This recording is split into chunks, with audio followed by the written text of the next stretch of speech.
Clear है, चलो ठीक है, गुड। तो यहाँ पे अपन क्लास को मतलब छोड़े थे, ठीक है, इसके पहले इसमें देखो मैं क्या बता रही थी आप लोगों को कि ट्रू मेरिडियन क्या होता है, ठीक है, और आपका मैग्नेटिक मेरिडियन क्या होता है, ट्रू बियरिंग क्या होता है, मैग्नेटिक बियरिंग क्या होता है। जो आपका फिक्स डिफरेंस हो गया, अगर जो आपका ट्रू मेरिडियन है इससे जो भी आप एंगल मेजर करेंगे तो ट्रू बियरिंग बोलेंगे। अगर मैग्नेटिक मेरिडियन है इससे जो भी आप एंगल मेजर करेंगे उसको आप मैग्नेटिक बियरिंग बोलेंगे। बियरिंग मतलब हॉरिजॉन्टल डिस्टेंस की बात यहाँ पे कर रहे हैं अपन, ठीक है। चलिए, अब यहाँ पे मैंने एक टर्म यूज किया, जो आपका ट्रू मेरिडियन है और जो मैग्नेटिक मेरिडियन, इनके बीच में जो डिफरेंस होता है, जो एंगल का डिफरेंस है, इसको हम बोलते हैं मैग्नेटिक डिक्लाइनेशन। टर्म बताया मैंने आपको। अब ये ईस्ट वर्ड भी हो सकता है, वेस्ट वर्ड भी हो सकता है। अगर ईस्ट की तरफ होगा तो बोलेंगे ईस्ट वर्ड डिक्लाइनेशन, अगर वेस्ट की तरफ होगा तो बोलेंगे वेस्ट वर्ड डिक्लाइनेशन। क्लियर है टर्म? चलिए, अब यहीं पे एक आपको टर्म मिलता है, मैं आप लोगों को पहले दिखाई देती हूँ यहाँ पे, जो इसके पहले डेटे में टर्म्स थे ना यहाँ पे,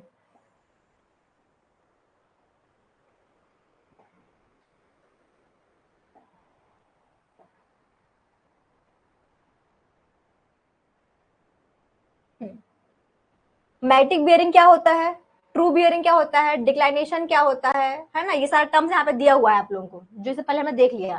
ट्रू मेरिडियन क्या होता है, ठीक है, मैग्नेटिक मेरिडियन क्या होता है, ठीक। अब देखो, अब इसमें जो डिक्लाइनेशन वर्ड मैंने यूज किया, अगर मान लीजिए आपका ट्रू मेरिडियन है, ये ट्रू मेरिडियन है, अब मान लेते हैं ये आपका मैग्नेटिक मेरिडियन है, ठीक। ये जो डिफरेंस है ना एंगल का दोनों के बीच में, इसी को हम डिक्लाइनेशन बोलते हैं, डेल, ठीक। अगर ये ईस्ट की तरफ होगा तो बोलेंगे ईस्ट डिक्लाइनेशन। देखो अभी अभी जो ये डिक्लाइनेशन किसकी तरफ हो रहा है, ईस्ट की तरफ है, ईस्ट हो जाएगा। अगर नीचे मान ऐसा होता और ये ऐसा आ गया, ये ट्रू मेरिडियन है, ये मैग्नेटिक मेरिडियन है, इसको बोलते हैं वेस्ट डिक्लाइनेशन, वेस्ट डिक्लिनेशन। अब जाहिर सी बात है, जो आपका ये बनता है, इधर आपका पॉजिटिव साइन होता है, इधर नेगेटिव, है ना। इधर रहेगा तो ईस्ट की तरफ रहेगा तो पॉजिटिव साइन रहेगा, वेस्ट की तरफ रहेगा तो नेगेटिव साइन रहेगा, ठीक है। आपको कभी कभी साइन देगा कि -6 डिग्री, तो मतलब वो वेस्ट की तरफ है। अगर पॉजिटिव में लिखा है तो वो ईस्ट की तरफ है। अगर 6 डिग्री ईस्ट बोला है मतलब पॉजिटिव साइन होगा, और नेगेटिव बोलेगा तो मतलब आपका वेस्ट की तरफ होगा, ठीक है। चलिए, वही ईस्ट और वेस्ट डिक्लेरेशन क्या होते हैं यहाँ पे लिखा हुआ है। और एक होता है आपका डिप, तो डिप को समझाने के लिए भी डायग्राम से समझाते हैं।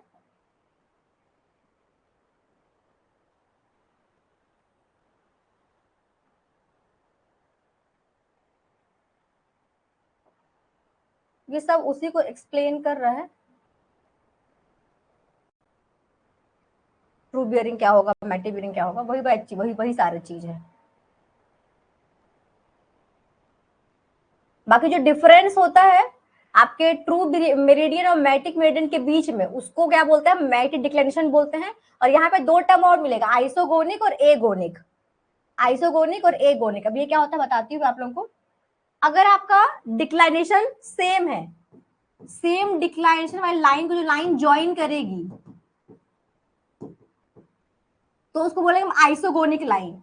जो आपके जीरो डिक्लाइनेशन को ज्वाइन करेगी, जीरो डिक्लिनेशन लाइन को, उस लाइन को आप बोलेंगे एगोनिक लाइन, ठीक है। अब इसको तो ट्रिक से याद रखने के लिए, यहाँ पे आइसो है ना, एस, एस मतलब कि सेम, सेम डिक्लाइनेशन, ठीक। ये टर्म याद रखेगा, एग्जाम पूछ लेता है।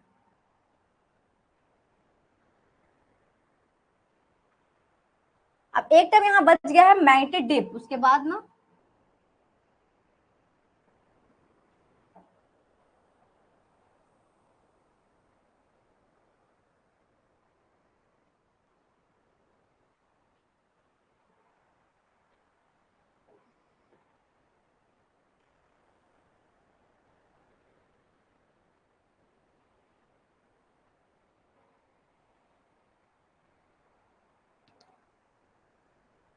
जो डिप क्या होता है ना, जो आपका मैग्नेटिक निडल है वो हॉरिजॉन्टल से जो एंगल बनाएगा उसको आप बोलते हैं अपना डिप, ठीक है।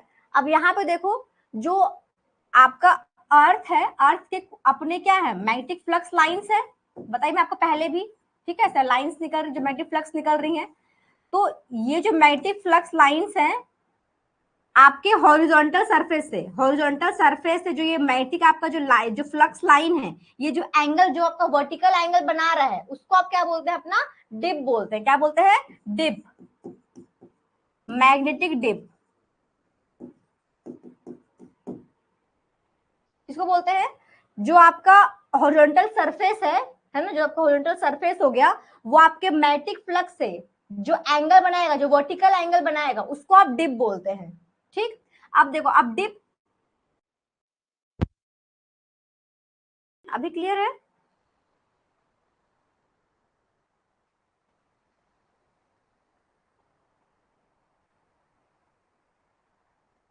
चलो एक बार और देखो, डिप क्या होता है, डिप क्या होता है, जो आपका मैग्नेटिक जो फ्लक्स लाइंस हैं, जो आपके हॉरिजॉन्टल सरफेस से, जो आपका अर्थ का जो सरफेस, हॉरिजॉन्टल सरफेस, इससे जो आपके मैग्नेटिक जो लाइंस है, ये जो वर्टिकल जितना एंगल बनाएगा मैग्नेटिक फ्लक्स, और इस हॉरिजॉन्टल सरफेस के जो एंगल बनेगा, उसको आप डिप बोलते हैं। ठीक है, लगभग यहाँ पे पोल के पास जो मैग्नेटिक फ्लक्स कुछ ऐसी है स्ट्रेट, तो ये आपके इस सरफेस से 90 डिग्री बना रहा है, तो पोल पे जो डिप होता है 90 डिग्री होता है।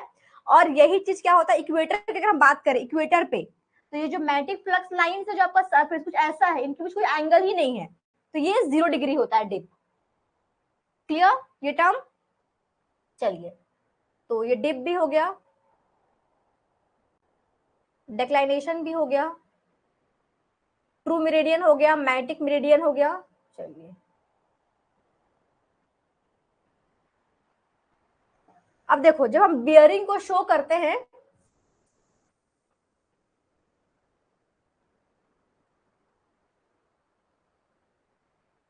बियरिंग को जो हम लोग लिखने का जो तरीका होता है, बियरिंग को दो तरीका है इसमें, ठीक है, आपके कंपास सर्वे में। एक आप लिखते हैं होल सर्कल बियरिंग के टर्म पे, और एक आप लिखते हैं रिड्यूस्ड बियरिंग के टर्म पे। तो अगर हम डब्ल्यूसीबी सिस्टम की बात करते हैं, इसको हम डब्ल्यूसीबी बोलते हैं शॉर्ट फॉर्म में, होल सर्कल बियरिंग। इसको हम एज़ीमुथल सिस्टम भी बोलते हैं। इसमें क्या होता है, ये आपका मान लीजिए ऊपर नॉर्थ हो गया, नीचे इधर साउथ हो गया, इधर आपका ईस्ट हो गया, ये आपका वेस्ट हो गया। ठीक है, ये आपका 0 डिग्री है, ये 90 डिग्री है, ये आपका 180 डिग्री है, और ये आपका 270 डिग्री है, वापस ये हो गया 360 डिग्री। हमेशा आप नॉर्थ से, आपका नॉर्थ है ना, यहां से आप क्लॉकवाइज, इस वाले सिस्टम में आप हमेशा नॉर्थ से मूव करते हैं क्लॉकवाइज डायरेक्शन में, ध्यान देंगे, क्लॉकवाइज डायरेक्शन में। वैल्यू आपका 0 से लेकर 360 के बीच में होगा। जो भी एंगल की वैल्यू होगी वो 0 से लेकर 360 के बीच में होगी। ठीक है, आप हमेशा नॉर्थ से मूव करेंगे क्लॉकवाइज डायरेक्शन में, डब्ल्यूसीबी सिस्टम में। ठीक है, क्लियर है ये? चलिए नेक्स्ट आइए। नेक्स्ट जो आपका है क्वाड्रेंट बियरिंग, इसको हम रिड्यूस्ड बियरिंग भी बोलते हैं, रिड्यूस्ड बियरिंग सिस्टम भी बोलते हैं। इसमें जो हम लिखने का जो तरीका होता है आपका,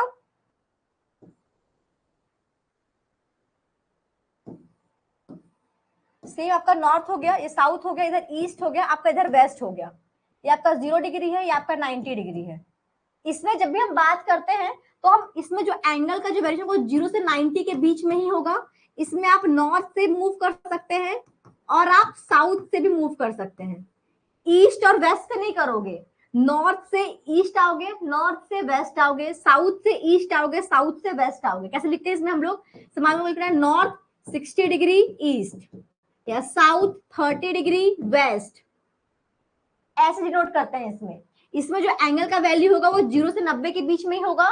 जरूरी नहीं आप क्लॉकवाइज ही मूव करो, आप क्लॉक भी मूव कर सकते हो, एंटी ही मूव कर सकते हो। क्लॉकवाइज मतलब घड़ी की दिशा में, उसके उल्टा जाएगा, एंटी क्लॉकवाइज हो जाएगा आपका। ठीक, तो ये आपका हो गया रिड्यूस्ड बियरिंग सिस्टम। तो दो तरीके से हम लोग इसमें डिनोट करते हैं, डब्ल्यूसीबी सिस्टम में भी कर सकते हैं, और आपके क्वाड्रेंट में या फिर रिड्यूस्ड बियरिंग सिस्टम में भी कर सकते हैं। ठीक है, चलिए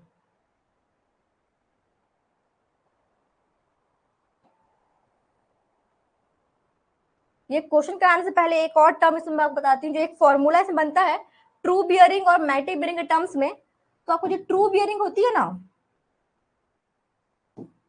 ट्रू बियरिंग क्या होता है, ये magnetic bearing plus of minus magnetic declination, ये सिंपल फॉर्मूला है। ये कब एप्लीकेबल है, जब आपका एंगल का फॉर्मेट डब्ल्यूसीबी सिस्टम में, होल से कब बेरिंग सिस्टम में जब आपको देगा वैल्यू आपका, तब आप ये डायरेक्ट फॉर्मूला यूज कर सकते हैं। अगर आपको ट्रू बेरिंग निकालना है, मैटिक बेरिंग दिया है और एमडी दिया हुआ है यानी कि डिक्लाइनेशन दिया हुआ है, तब आप इस सिंपल फॉर्मूले को यूज कर लेंगे। प्लस कब यूज करोगे? प्लस यूज करोगे ईस्ट के लिए, माइनस यूज करोगे वेस्ट के लिए। अगर क्वेश्चन आपको क्वाड्रेंट बियरिंग सिस्टम में दिया है तो पहले या तो आप उसको कन्वर्ट करिए डब्ल्यूसीबी सिस्टम में, फिर अप्लाई करिए इस फॉर्मूला को, या फिर आप ड्राइंग से बनाइए। क्लियर है क्या यहां तक? यहां तक क्लियर है क्या? चलिए नेक्स्ट। हाँ, इसमें क्या दिया हुआ है? इसमें क्वेश्चन बोलता है line has a magnetic bearing of 60 degree, ठीक है, and the magnetic declination is 2 degree east, find the true bearing. आपको ट्रू बियरिंग निकालने के लिए बोला है। इसमें आपको क्या दिया है? मैग्नेटिक बियरिंग दिया हुआ है, डिक्लाइनेशन दिया। बताइए कितना होगा इसका आंसर?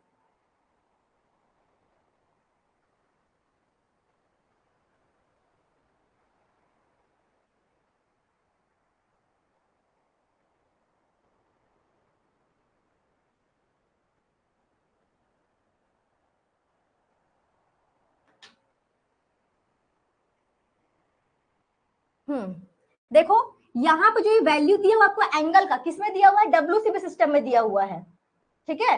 तो यहाँ पे आप डायरेक्ट अप्लाई करते हैं, true bearing equal to magnetic bearing plus या माइनस एमडी। तो ट्रू में तो निकालना है, कितना दिया है? 60 डिग्री। क्या दिया? ईस्ट दिया है 2 डिग्री, तो क्या होगा? साइन प्लस का 2 degree, simple 62 degree, true bearing आ गया। कोई दिक्कत नहीं है। क्यों? क्योंकि आपको सिंपल किसमें दिया है? डब्ल्यूसीबी सिस्टम में दिया था, डायरेक्ट आप इस फॉर्मूले को अप्लाई कर दिए। क्लियर? चलिए नेक्स्ट आइए।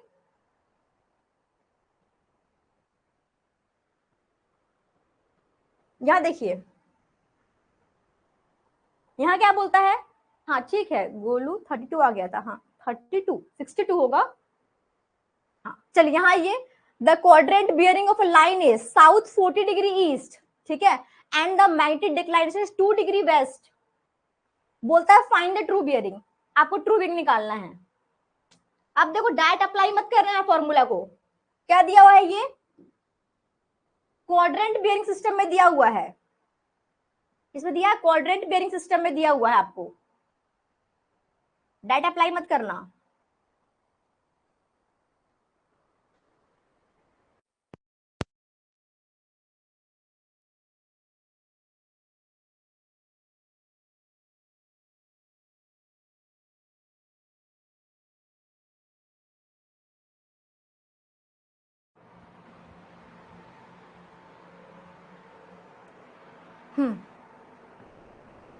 ये बना।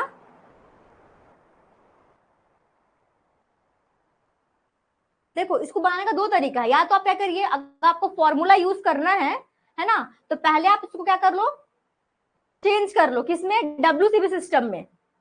कैसे चेंज करेंगे? देखो यहाँ पे कितना दिया? South 40 degree east. अगर मैं ड्रॉ करूं इसको, ये आपका नॉर्थ है, ये साउथ, ये ईस्ट और ये वेस्ट। साउथ 40 ईस्ट बोला मतलब साउथ से ईस्ट, मतलब ये वाला एंगल दिया है आपको, ये। लेकिन जब डब्ल्यूसीबी सिस्टम में जब हम बात करते हैं, हम कहां से बात करते हैं? नॉर्थ से क्लॉकवाइज, यानी कि मेरे को ये एंगल चाहिए। तो कितना होगा ये एंगल? कितना होगा? इस अगर मैं 180 में से अगर इस 40 को माइनस कर दूं, 180 में से 40 को माइनस कर दूं, तो मिल जाएगा ना वाला एंगल, मिल जाएगा। कितना आएगा? ये 140 डिग्री आएगा, तो 40 डिग्री आएगा, ठीक। अब बस, अब क्या होता है formula? True B equal to magnetic bearing plus या माइनस एमडी। तो ट्रू बी निकालना है मेरे को। मैग्नेटिक कितना दिया? 140 डिग्री दिया हुआ है, 140 डिग्री। साइन क्या दिया? 2 डिग्री वेस्ट, तो माइनस जाएगा 2 डिग्री, 138 डिग्री, 138 डिग्री। ये हो गया।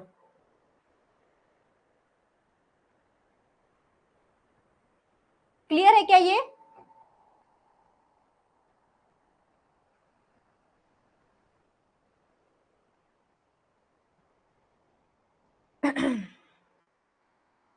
अगर हम इसको ड्राइंग से ही बनाए तो कैसे बनेगा? देखो ये नॉर्थ है, ये साउथ है, ये ईस्ट है और ये वेस्ट है आपका, ठीक। कितना बोला है? आपको जो क्वाड्रेंट में साउथ 40 डिग्री ईस्ट, मतलब कि ये आपका हमारा ट्रू नॉर्थ है, ये मेरा ट्रू साउथ है, ठीक। तो ये जब मेरिडियन, इसको हम ट्रू मेरिडियन बोलेंगे। आपको जो मैग्नेटिक मेरिडियन दिया होगा साउथ 40 डिग्री ईस्ट, मतलब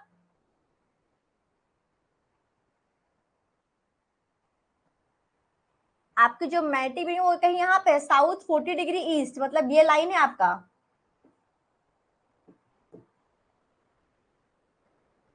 ठीक। आपको डिक्लाइनेशन दिया है 2 डिग्री पहले। अच्छा, इसको पहले आप ये बना लो, पहले आप ये ड्रॉ कर लिए।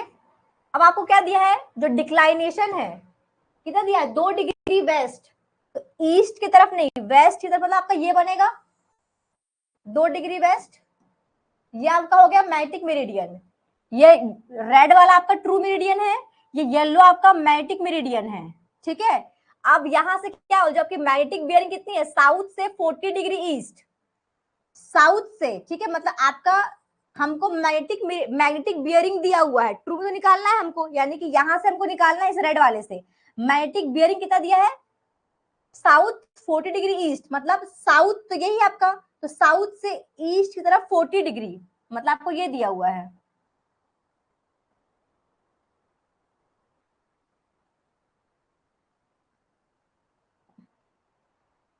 ये पिंक वाला ये 40 डिग्री है आपका।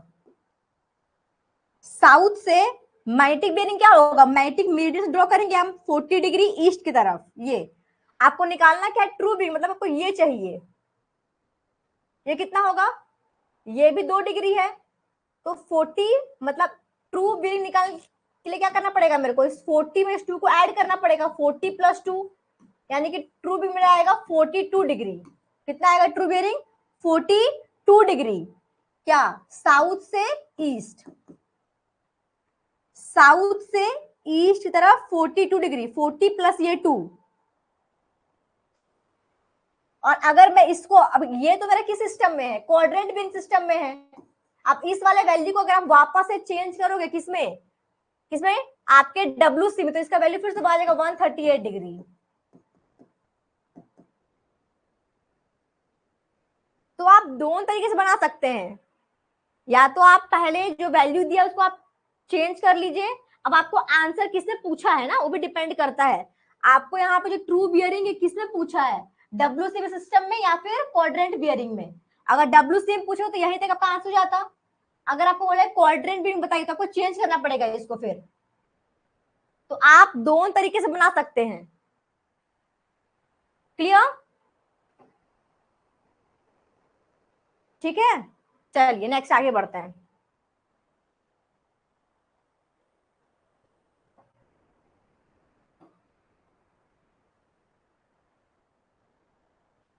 अब देखो यहाँ पे एक टर्म होता है फोर बियरिंग, बैक बियरिंग। मान लीजिए कोई लाइन है, ये आपका नॉर्थ है, ठीक है। फोर बियरिंग और बैक बियरिंग,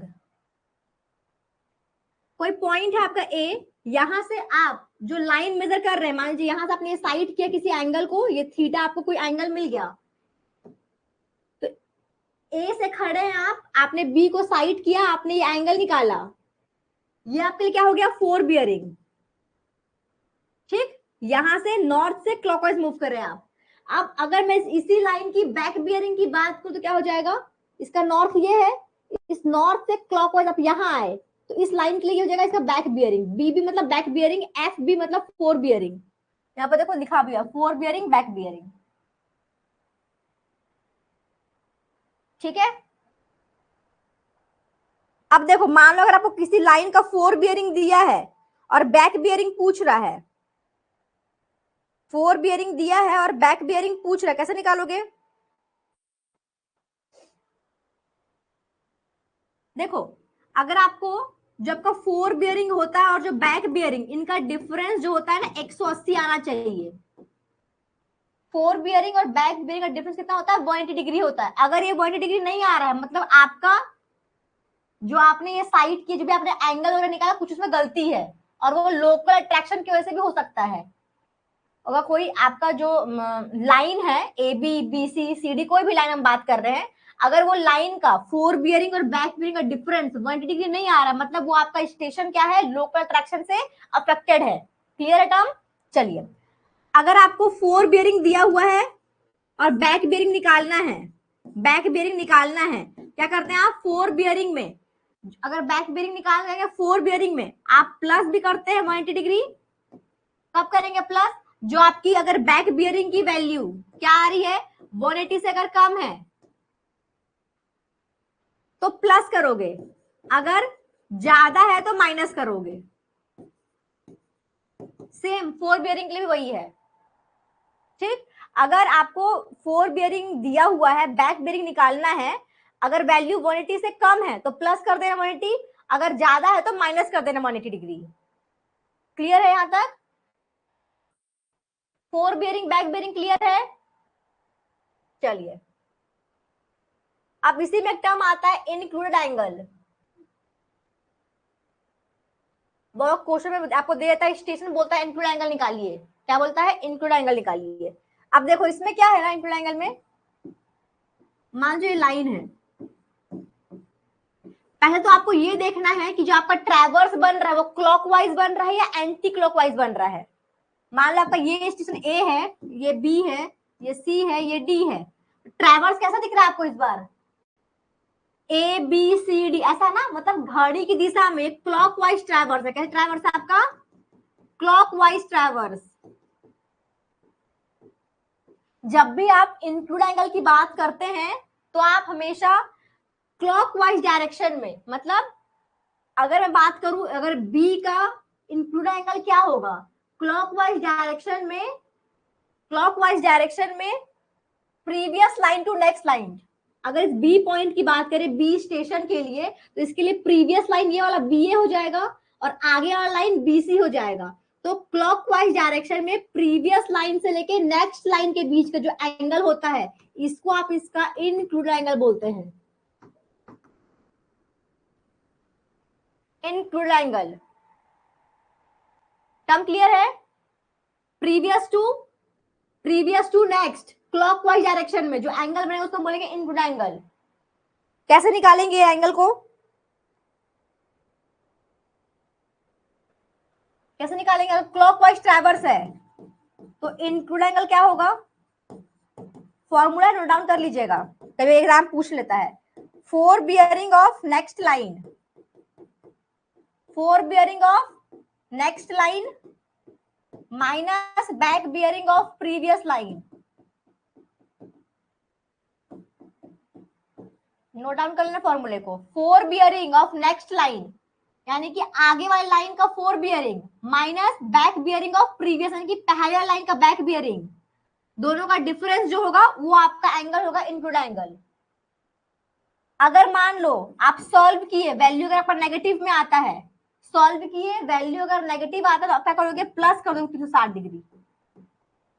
अगर वैल्यू नेगेटिव आता है तो आप क्या कर देंगे, उस वैल्यू में आप 360 डिग्री ऐड कर देंगे। ठीक है,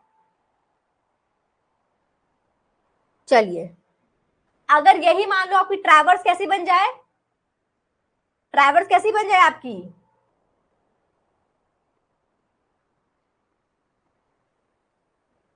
हमारा ट्रैवर्स ऐसा है इस बार, ये ए है, ये बी है, ये सी है। देखो इसमें ट्रैवर्स कैसा बन रहा है, ये ऐसा बन रहा है, यानी कि एंटी क्लॉकवाइज हो गया। कैसा हो गया ये? Anti clockwise. A B C traverse ऐसा घूम रहा है ट्रैवर्स आपका, तो यानी कि एंटी क्लॉकवाइज है ट्रैवर्स आपका। अब इंक्लूड एंगल क्या होता है? Previous line to next line, clockwise direction में जो एंगल बनेगा। इस बार अगर हम बात करें previous line to next line का, तो प्रीवियस लाइन तो ये वाला है, नेक्स्ट लाइन ये है, और क्लॉकवाइज डायरेक्शन में ये एंगल, ये आपका इंक्लूड एंगल है।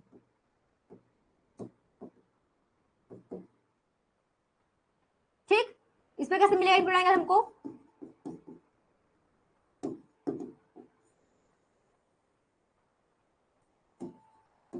Back bearing of previous line minus four bearing of next line. ये करने से मिलेगा हमको ये वैल्यू। ठीक, तो फॉर्मूला नोट डाउन कर लेंगे आप लोग।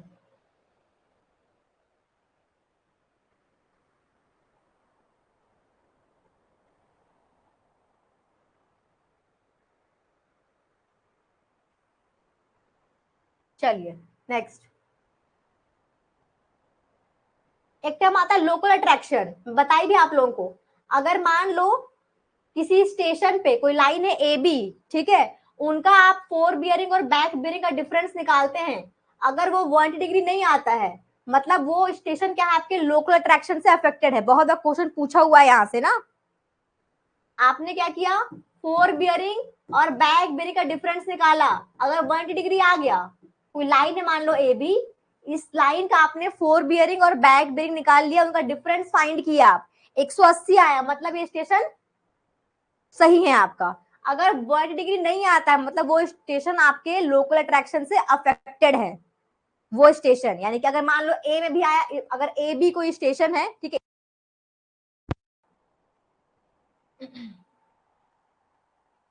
चलिए देखो लोकल अट्रैक्शन में क्या बताई ना मैं, आप कोई पॉइंट है ना, कोई स्टेशन है, मान लीजिए ए और बी, इस ए बी स्टेशन का आपने क्या किया, जो भी लाइन है आपकी ए बी, इसका आपने फोर बेरिंग निकाल लिया, बैक बेरिंग निकाल लिए, ठीक है, उन दोनों का आपने डिफरेंस निकाला।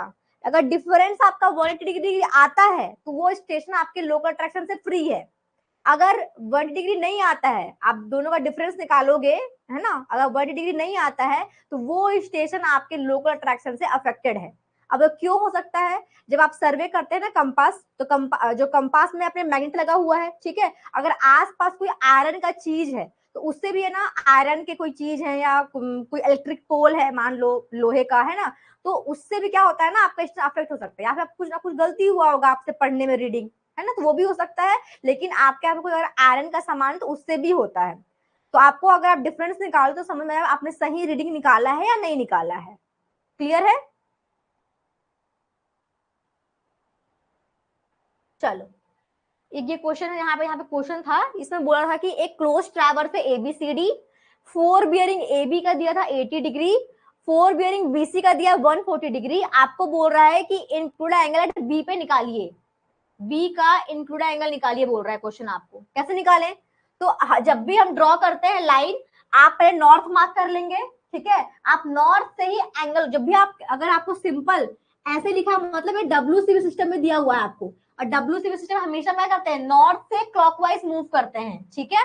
चलिए, तो यहाँ पे कितना दिया, ए बी लाइन का जो बियरिंग है वो दिया 80 डिग्री, तो 80 कहाँ बनेगा आपका, ये 0 होता है 90, मतलब इसके बीच में यहाँ कहीं बनेगा आपका ये आपको दिया 80 डिग्री दिया है, ये आपका ए हो गया और ये आपका कहीं पे बी हो गया।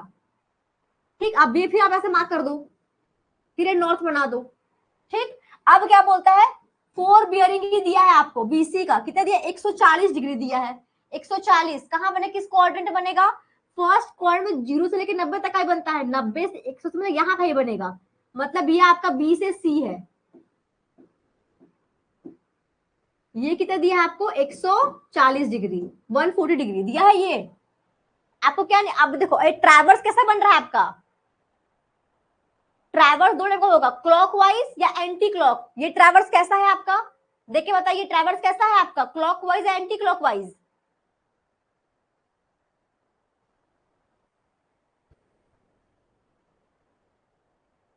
ट्रैवर्स कैसे, देखो ए बी सी कैसे घूम रही है ये, क्लॉकवाइज है क्या, हाँ क्लॉक, कोई तो बोला क्लॉक, रोहित, चलिए वेरी गुड, क्लॉक है। चलो, आपको निकालना क्या है, include angle at B, clockwise में इंक्लूड एंगल कैसे निकालते हैं, बी पे निकालना है। अब इंक्लूड कौन सा होगा, ये वाला एंगल होगा या ये वाला एंगल होगा, इंक्लूडेड एंगल की जब बात करते हैं तो प्रीवियस से नेक्स्ट लाइन क्लॉकवाइज डायरेक्शन जब मूव करते हैं, उस वाले एंगल को क्या बोलते हैं अपना, उस वाले एंगल को आप अपना क्या बोलते हैं, इंक्लूडेड। तो प्रीवियस लाइन ये है, नेक्स्ट लाइन ये है, क्लॉकवाइज मूव करेंगे मतलब ये एंगल, ये आपका इंक्लूड एंगल है इस बार। और निकालने के लिए फॉर्मूला क्या बोलता है आपको,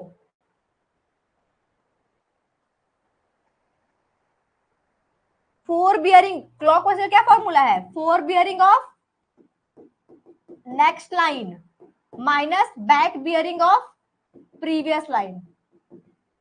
ये फॉर्मूला बस आपको याद होना चाहिए, तुरंत बन जाएगा फॉर्म आपके क्वेश्चन ये वाला। हाँ यूज क्लॉकवाइज है, ठीक।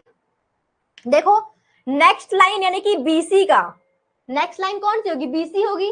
तो नेक्स्ट लाइन का फोर भी दिया आपको 140 डिग्री, ये तो दिया है 140 degree, minus back bearing of previous line, previous मतलब पीछे वाला लाइन का, ए बी का बैक बियरिंग। आपको ए बी का फोर बियरिंग दिया था, फोर बियरिंग आपको ए बी का पता है कितना है, 80 डिग्री है। तो बैक बियरिंग ए बी का कितना होगा, फोर बियरिंग दिया है आपको 80 डिग्री, तो बैक बियरिंग क्या होगा आपका, क्या करोगे, 80 है, 180 से छोटा तो क्या कर देंगे, प्लस कर देंगे 180 डिग्री। अगर ये बड़ा होता तो माइनस करते, बताइए ना आपको मैं,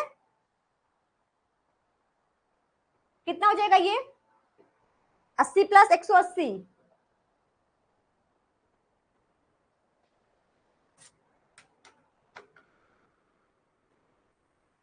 260 डिग्री। बस पुट कर दो यहाँ पे, निकालो कितना आता है ये आपका आ रहा है माइनस 120 डिग्री आ रहा है, आ रहा है क्या माइनस 120 डिग्री। अब बताओ अगर आपको माइनस में आता तो क्या करना पड़ता है, इसमें प्लस 360 डिग्री कर दो, कितना आ रहा है वैल्यू, 240 डिग्री।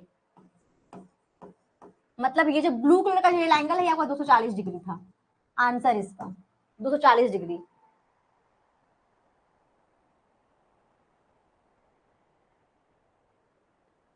रोहित फॉर्मूला देखो, इंक्लूड एंगल का जो फॉर्मूला होता है ना, अगर आप क्लॉकवाइज के लिए बात करते हैं, फॉर्मूला क्या है, four bearing of next line.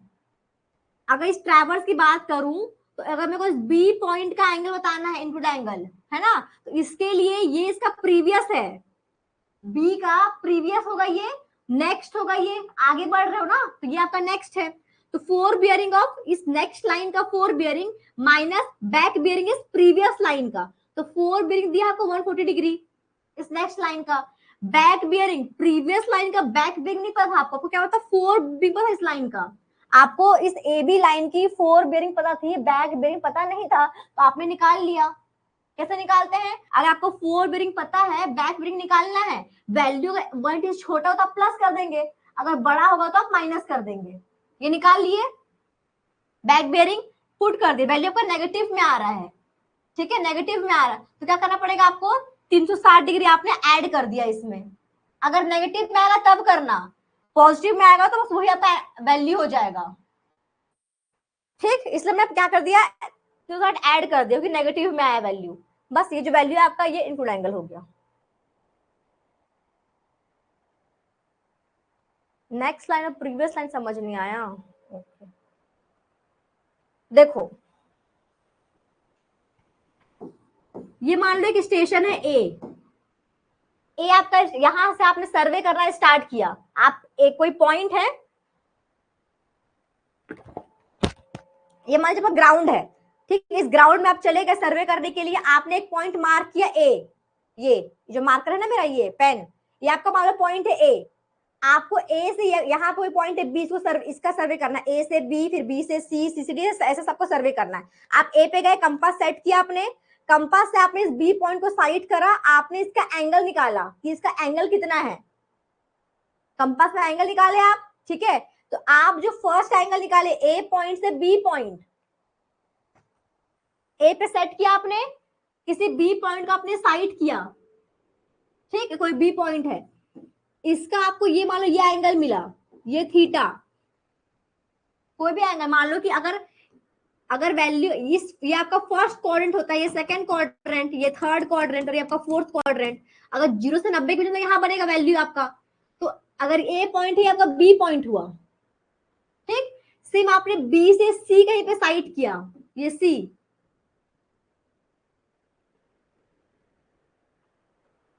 ठीक। अगर मैं इस बी स्टेशन पे खड़ी हूं, बी स्टेशन पे खड़ी हूं, तो बी से बी पॉइंट के लिए मेरा जो इधर वाला वैल्यू होगा, ये वाला जो लाइन होगा, ये क्या होगा इसका प्रीवियस लाइन होगा, इसके पिछला लाइन, प्रीवियस, इसके प्रीवियस मतलब पहले, इस बी से पहले, ठीक। अगर मैं बी से नेक्स्ट की बात करूं मतलब इसके आगे, तो ये आपका नेक्स्ट लाइन होगा इसके लिए। इस बी पॉइंट की बात कर रहे हैं यहाँ पे, सी के लिए नहीं होगा। सी के लिए फिर क्या हो जाएगा, ये क्या हो जाएगा, सी के लिए ये हो जाएगा इसका प्रीवियस, और जो इसके आगे बना होगा डी पॉइंट, ये होगा इसके लिए नेक्स्ट। स्टेशन जैसे ही चेंज होगा तो आपके लिए प्रीवियस और नेक्स्ट चेंज हो जाएंगे। अगर मैं बोलती हूँ सी का होता एंगल, तो ये होता प्रीवियस और ये होता नेक्स्ट। अगर मैं ए की बात करूं तो ये हो जाएगा मेरा प्रीवियस, और इसके बाद होगा मेरा नेक्स्ट। मतलब ये अगर जो लाइन ऐसे कोई होगी तो ये इसका होगा प्रीवियस और ये होगा इसका नेक्स्ट। जैसे ही स्टेशन चेंज होगा उसका प्रीवियस और नेक्स्ट चेंज हो जाएगा। ठीक है, अभी क्लियर है क्या आयुष? इस सी वाले पॉइंट के लिए ये इसका प्रीवियस है, पिछला लाइन, और ये इसका आगे वाला, जब आगे चले गए ना डी, आगे मूव कर गया तो ये आपका नेक्स्ट हो गया। बी के लिए ये आपका प्रीवियस है, ये इसका नेक्स्ट है। ठीक है यहां तक? चलिए, होप ऐसा क्वेश्चन बन जाएगा आपसे इंक्लूड निकालने वाला। ये ऐसा क्वेश्चन मैं आपको बता दी हूँ क्लास में ना, आप लोग इसको बनाएंगे, इसको सॉल्व कर लेना आप लोग।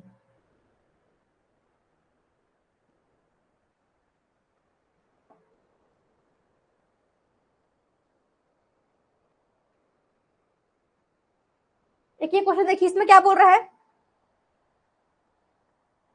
इसमें क्या बोल रहा है, एक आपका हेक्सागोन है, उसमें ट्रैवर्स में जो लाइन बनी है A B C D E F, 4 bearing दिया है आपको ए बी का 36 डिग्री 45 मिनट। तो बोलता है what is the 4 bearing of adjacent side BC. तो बीसी का 4 बेरिंग क्या होगा निकालने बोल रहा है आपको।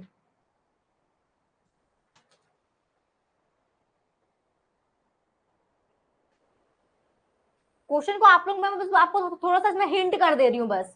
हेक्सागन है, हेक्सागन,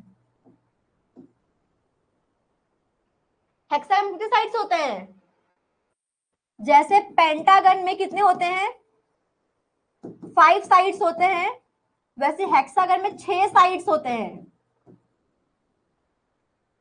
ठीक है, मतलब कि 6 साइड्स होंगे इसमें। अगर हम इसकी बात करें, अगर मेरे को बात करना है कि इस पूरे का जो, अगर जो आपका हेक्सागन बन रहा होगा, जो आपका है ऐसा 1 2 3,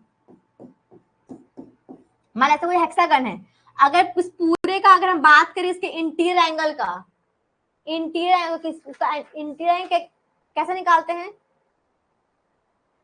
अगर मैं बोलूं कि इसका जो टोटल एंगल बनेगा इसके इंटीरियर का, ये कितना होगा 2n-4 इंटू में 90 डिग्री। एक क्लोज ट्रैवर्स के लिए, क्लोज ट्रैवर्स के लिए इंटीरियर एंगल का सम,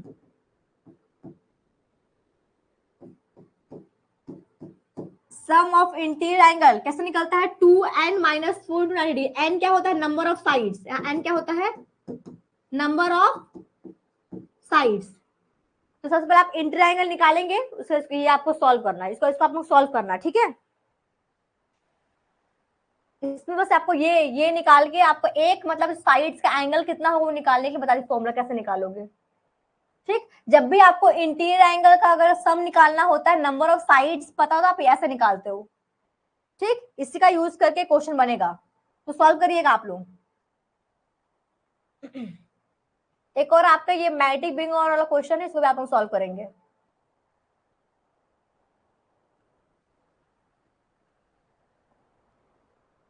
ऐसा क्वेश्चन आपके ना एग्जाम में प्रीवियस ईयर भी आ चुका है ना, आपको स्टेशन देता है और बोलता है कि लोकल अट्रैक्शन के लिए चेक करिए कौन सा स्टेशन अफेक्टेड है या कौन सा स्टेशन अफेक्टेड नहीं है।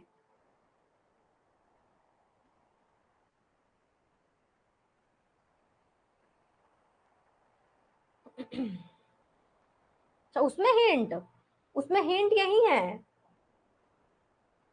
आप ये बस पुट करोगे ना, यहां से पहले आप क्या कर लेना, इसका इंटीरियर का सम निकाल लेना, सम निकाल लोगे ना तो एक का कितना होगा भी निकाल सकते हो, डिवाइड कर देना 6 से, 6 इसमें साइड्स है ना, तो 6 से डिवाइड करोगे तो एक एंगल कितने, मतलब जो एक इसका जो एंगल है वो कितना बनेगा, मिल जाएगा आपको। मिल जाएगा ना। बस एक बार ड्रॉ करके देखो तो आपको समझ में आ जाएगा कि कैसे निकालना है वैल्यू। थोड़ा सा मैथ्स लगाओगे तो बन जाएगा। ये क्वेश्चन देखिए, देखो इसमें क्या किया हुआ है, लाइन दिया हुआ है आपको, फोर बेरिंग दिया हुआ है और बैक बेरिंग दिया हुआ है।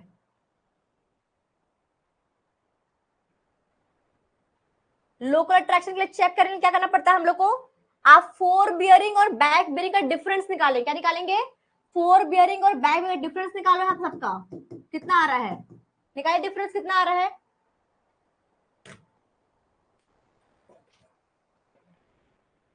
यहाँ आपको मिल रहा है 182 डिग्री मिल रहा होगा डिफरेंस, यहाँ आपको 181 डिग्री मिल रहा होगा, यहाँ आपको 179 मिल रहा है और ये 180 मिल रहा है। यहाँ पे डिफरेंस निकाल लिए, ऐसा कुछ मिल रहा होगा आपको डिफरेंस, ठीक है। इसका मतलब क्या हुआ, यहाँ पे सिर्फ 180 आया, बाकी किसी में नहीं आया। मतलब आपका जो स्टेशन डी है और ए है, स्टेशन कौन सा, डी और A, free from local attraction, free from local attraction, बाकी सारा अफेक्टेड है, ठीक। मतलब कौन सा स्टेशन आपका सही है, डी और ए स्टेशन क्या आपका सही है, इसका मतलब जो आपका बी है और सी है स्टेशन वो क्या है, अफेक्टेड है। ये आपका फ्री है, बाकी जो बचा हुआ स्टेशन वो क्या अफेक्टेड है। क्लियर।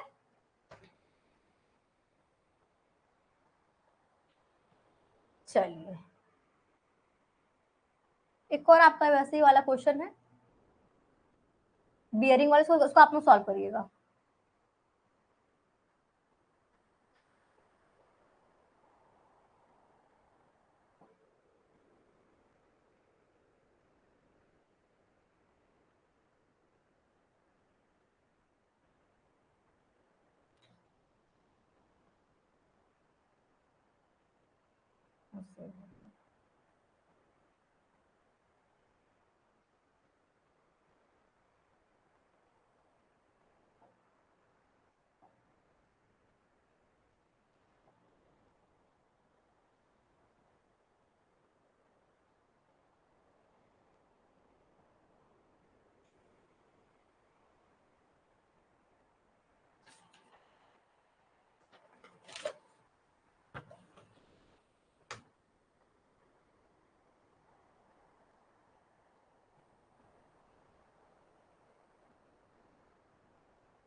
चलिए नेक्स्ट जो हमको टॉपिक देखना था लेवलिंग।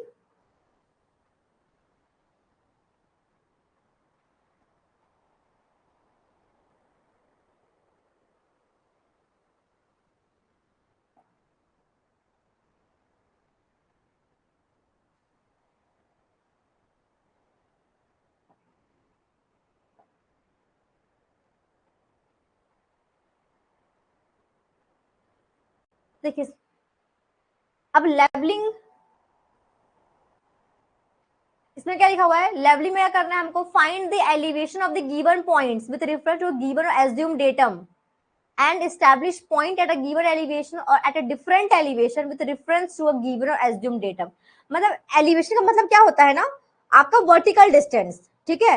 अब अगर मान लो ये आपका सरफेस है, यहां से आप ऊपर का भी हाइट निकाल सकते हैं, नीचे का भी आप हाइट निकाल सकते हैं किसी आपके डेटम से। फॉर एग्जाम्पल के लिए मान लो, अभी जैसे मान लो मैं एक पॉइंट ये बोल दी, ये पॉइंट ठीक है, अगर बोली मैं बोली इसका हाइट कितना है, तो मैं बोली कि जो आपका ग्राउंड लेवल है, ठीक है, मैंने यहाँ जो मेरा ग्राउंड है यहां से इसकी हाइट मान लो 1.8 मीटर है, तो मैंने एक रेफरेंस दिया कहां से, 1.8 मीटर कहां से है, ये तो ग्राउंड से है या मेरे फ्लोर से है। मैंने बोला जो मैं जहां पे मैं खड़ी हूँ फ्लोर, फ्लोर से इसकी हाइट 1.8 है इस पॉइंट की, तो मैंने रेफरेंस क्या दिया, ग्राउंड का। तो इसमें जब भी हम हाइट की बात करें तो आपको एक रेफरेंस देना पड़ता है, आप कहां से बता रहे हो इसकी हाइट, ठीक।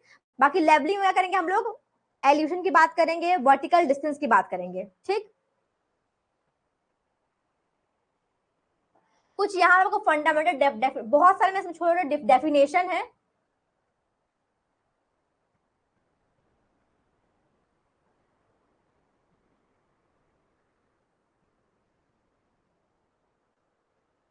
ठीक है। जैसे कि लेवल सरफेस है, level line, horizontal plane, horizontal line, वैसे मिलेगा आपको वर्टिकल प्लेन, वर्टिकल लाइन, ठीक है। अब थोड़ा सा मैंने यहाँ पे आपको एक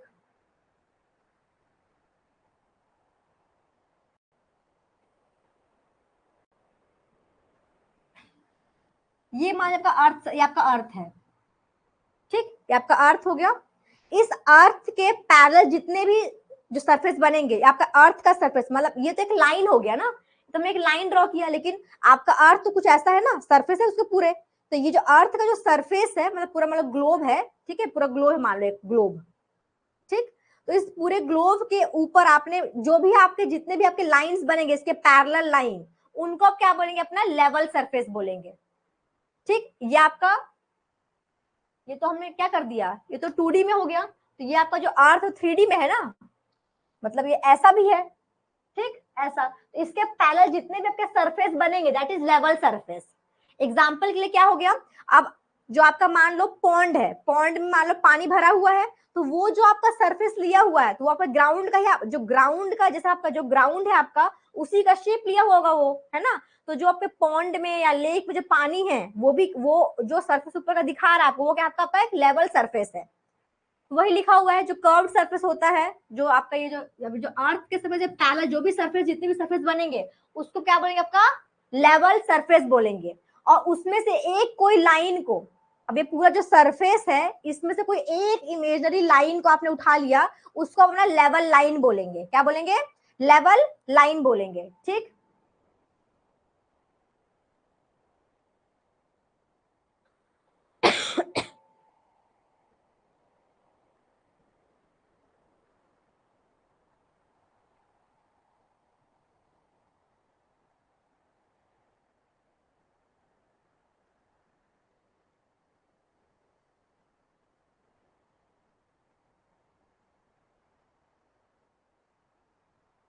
एक और थोड़ा सा इसमें आगे,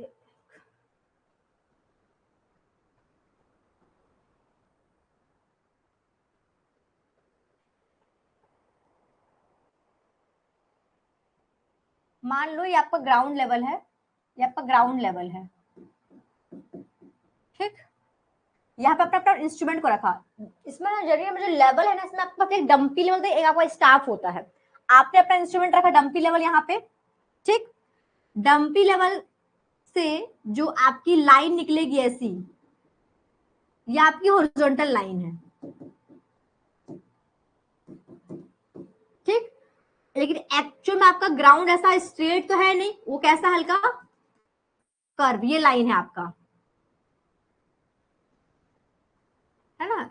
इस हॉरिजॉन्टल लाइन के टेम की, इस आपके लेवल लाइन के टेंजेंट में ये आपका लेवल लाइन है, जो हमने देखा है लेवल सरफेस। लेवल सरफेस का अगर आप एक लाइन को लेते हैं, तो वो क्या हो जाएगा, आपका एक लेवल लाइन हो जाएगा, ठीक। लेवल लाइन के जो टेंजेंट में जो आप लाइन ड्रॉ करते हैं, उसको बोलते हैं हॉरिजॉन्टल लाइन। जो आपकी लेवल लाइन है, जो आपके जो आपका अर्थ का जो कर्व शेप है, उसी के पैरेलल जो लाइन है, वो आपका लेवल लाइन हो गया। अब इस लेवल लाइन का टेंजेंट आपने ड्रॉ किया एक, वो आपका हॉरिजॉन्टल लाइन हो गया, ठीक है। अब इसी हॉरिजॉन्टल लाइन को, ये तो आप एक आपका 2D में हो गया, अगर ये पूरा ऐसा सरफेस है, ऐसा हॉरिजॉन्टल लाइन का जो एक सरफेस बन गया, ये है ना, ये सरफेस, इसको बोलेंगे आप हॉरिजॉन्टल सरफेस। सेम सेम क्या होगा, अगर ये ऐसा वर्टिकल लाइन है, अगर एक वर्टिकल लाइन है, ऐसा ऐसा वर्टिकल लाइन है, और ये पूरा सरफेस है, अगर मान लो ये, तो ये वर्टिकल सरफेस हो जाएगा, या वर्टिकल प्लेन हो जाएगा। क्लियर है। लेवल लाइन के पैरेलल, सॉरी लेवल लाइन का आपका लेवल लाइन, इसका आपने एक टेंजेंट ड्रॉ किया, ये आपका हॉरिजॉन्टल लाइन होता है, इसके प्लेन का आप हॉरिजॉन्टल प्लेन बोलेंगे, इसको आप बोलेंगे आपका वर्टिकल लाइन, है ना। और ये प्लेन को बोलेंगे आप वर्टिकल प्लेन। जिस आप रेफरेंस से, जिसके रेफरेंस से आप किसी का वैल्यू बता रहे हैं, किसी का हाइट बता रहे हैं, तो वो आपकी हो जाएगा डेटम, ठीक है। तो आप देखो पूरे इंडिया में आपको सर्वे करना है, तो पूरे इंडिया ने क्या कर लिया, अपना एक फिक्स क्या कर लिया, अपना एक फिक्स डेटम मान लिया, जो कि कहाँ पे है, जो कि क्या है, आपके जो सी, जो समुद्र होते हैं ना, उन जो टाइड्स उठती हैं, उनके 19 ईयर्स के डेटा को उसने रिजेंबल करके एक वैल्यू फाइंड आउट कर लिया है, और उसको अपना क्या माना है, डेटम माना है। जो भी आप हाइट बोलते हैं, अगर किसी जब हम सर्वे करते हैं, ठीक है, ब्रॉड में, अगर जैसे कि आपके कोई बड़े डिपार्टमेंट जब सर्वे करते हैं तो किसी न किसी रेफरेंस को लेके, आप देखे होंगे कि जब आप रेलवे स्टेशन वगैरह में, ट्रेन वगैरह मूव करते हैं, तो स्टेशन में ना कहीं लिखे रहता है समुद्र तल से ऊंचाई, ठीक है, तो वो आपका कहीं से क्या रेफरेंस लिया हुआ है, उसका जो हाइट है मीन सी लेवल से उसकी हाइट बता रही है कि इस स्टेशन की हाइट कितनी है, तो वो आपका डेटम हो जाएगा। इंडिया ने किसको अपना एज्यूम किया हुआ है, कहाँ डेटा को, मुंबई हाई, मुंबई हाई एक जगह है आपका, ठीक है, आपके मुंबई के सीशोर में, तो वहां का जो डेटा होगा, जो टाइड्स का, उसको अपना रेफरेंस डेटा माना है, वहां से सारे जितने भी पॉइंट्स के जब सर्वे करते हैं तो हम उस पॉइंट को डेटा मान के करते हैं। क्लियर है क्या? हाँ। अब एक टर्म यहाँ पे आता है बेंचमार्क। अब बेंचमार्क क्या होता है, जैसे मान लो कोई डेटम है, डेटम से किसी किसी पॉइंट का आपको हाइट पता है, जैसे मान लो आपका मीन सी लेवल हो गया, ठीक है, मीन सी लेवल से इस पॉइंट को आपने क्या कर लिया, इसका आपने हाइट निकाल लिया, ये पता है आपको, ठीक है, यहाँ का वैल्यू पता है, तो ये इसका आपने कर लिया आर मतलब कि रिड्यूस लेवल, यहाँ का लेवल आपको पता चल गया, ठीक है, तो इसको आप अपना क्या मान लोगे, बेंच मार्क मान लोगे, इसी पॉइंट का अपना बेंच मार्क मान लोगे आगे के सर्वे करने के लिए। इसका आपने रेफरेंस, एक आपने रेफरेंस मान लिया कि इसका वैल्यू मान लो 100 है या जो भी है, इसको मान लिया आपने।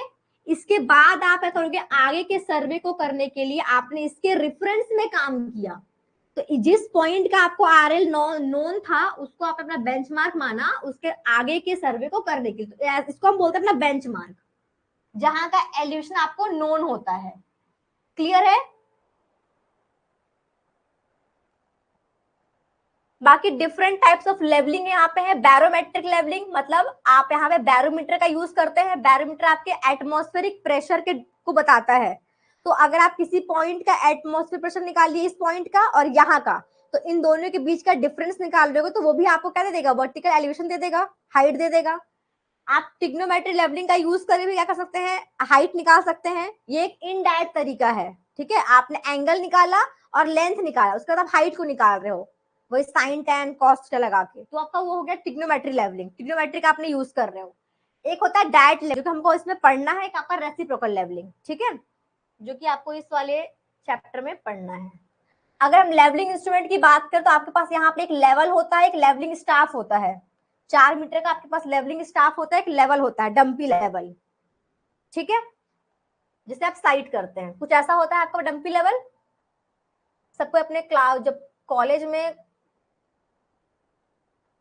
सर्वे के प्रैक्टिकल में आपने किया होगा डंपी लेवल का यूज, ठीक है, इसमें इधर आपकी आई पीस होती है, जिस तरफ से जिस जहां पे ऑब्जर्वर खड़ा होता है ये आपका आई पीस होता है, और इस तरफ आपका ऑब्जेक्टिव होता है, इधर आपका ऑब्जेक्ट है, मतलब कि स्टाफ या कोई पॉइंट है जिसको आपको साइट करना है, ठीक है। बाकी इसमें जब एक फुट प्लेट होता है, इसमें यहाँ पे स्क्रू लगे होते हैं ऐसे करके, किसी में 3 होता है, किसी में 4, लेवलिंग करने का काम आता है अपने इंस्ट्रूमेंट को लेवल में लाने के लिए।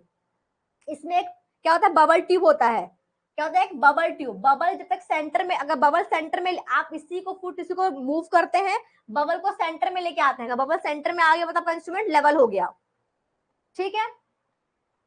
बाकी एक फोकसिंग स्क्रू होता है इमेज को क्लियर करने के लिए, पैरालेक्स को रिमूव करने के लिए, अगर ब्लर दिख रहा है आपको, इमेज क्लियर है, उसमें ऐसा क्रॉस हेयर में ऐसा बना हुआ था, ऐसे आपको जो यहाँ से आई पीस से देखते हैं आप, तो यहाँ पे क्रॉस हेयर बना हुआ होता है ऐसा, तो यहाँ पे जो रीडिंग आपको दिखती है अपने स्टाफ में, जो स्टाफ की रीडिंग यहाँ पे दिख रही है उसको हम पढ़ते हैं, ठीक है, उसको हम पढ़ते हैं।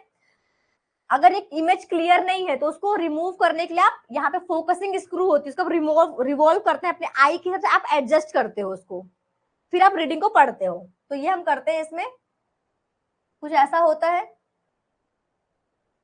ट्राइपॉड के ऊपर में, ट्राइपॉड के ऊपर आप डंपेलों को फिक्स करते हैं, ऐसा स्टाफ होता है आपके पास, जो एक आपका एक जो सर्वर होता है वो लेवल इंस्ट्रूमेंट के पास होता है, और दूसरा सर्वर आपका स्टाफ को पकड़ के आगे जाता है, जहां पर आपको रीडिंग पढ़नी है जिस पॉइंट की, जहां की आपको मतलब की हाइट निकालना है या आरएल निकालना है, ठीक है। ये भी उसी का डायग्राम है, लाइन डायग्राम बोल सकते हैं इसको। अब यहाँ पे कुछ आपको डेफिनेशन देखने को मिलेगा, हाइट ऑफ इंस्ट्रूमेंट है, बैक साइट है, फोर साइट है, टर्निंग पॉइंट है, इंटरमीडिएट पॉइंट्स, ये सारे क्या होते हैं। तो मैं देखो, आप सर्वे करने के चले गए फील्ड में,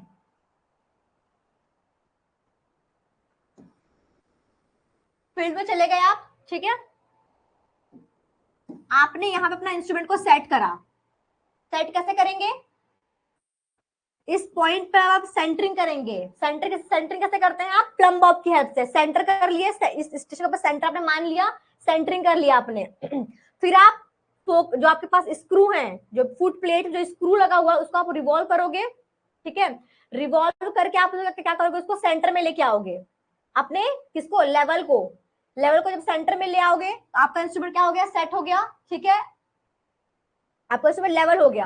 अब आप क्या करोगे, साइट करोगे, ठीक है। जब आप जो फर्स्ट साइट लेते हो आपने यहाँ पे एक ऐसा पॉइंट मार्क करोगे जिसका आपको आरएल पता है, उसको आप बोलो अपना बेंच मार्क। क्या बोलोगे, आपका ये बेंच मार्क है।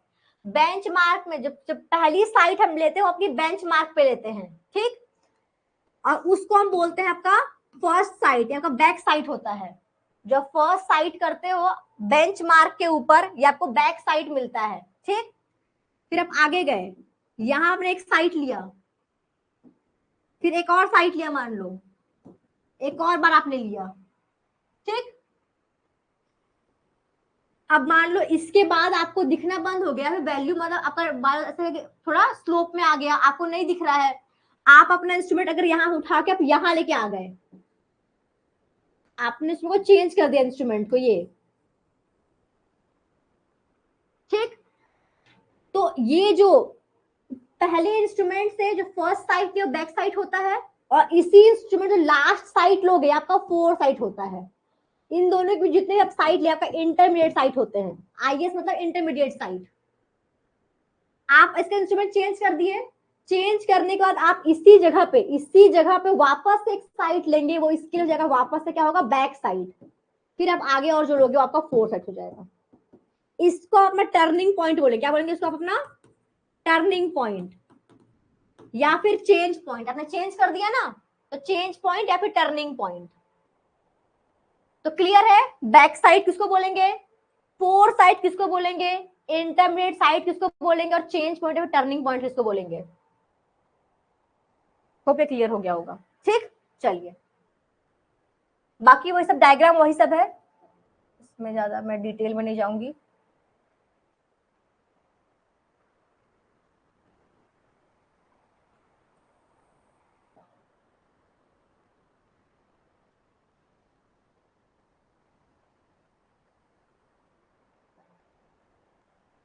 अब जब आप अपना लेवल्स को जब आप अपने जब सर्वे कर लिया आपने, तो इसकी बुकिंग के दो तरीके हैं, दो तरीके से आप कैलकुलेट करते हैं वैल्यूज को।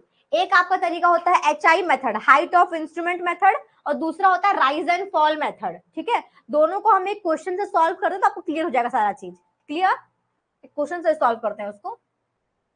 तो देखिए कोई मान लीजिए क्वेश्चन का टर्म में बना हुआ है,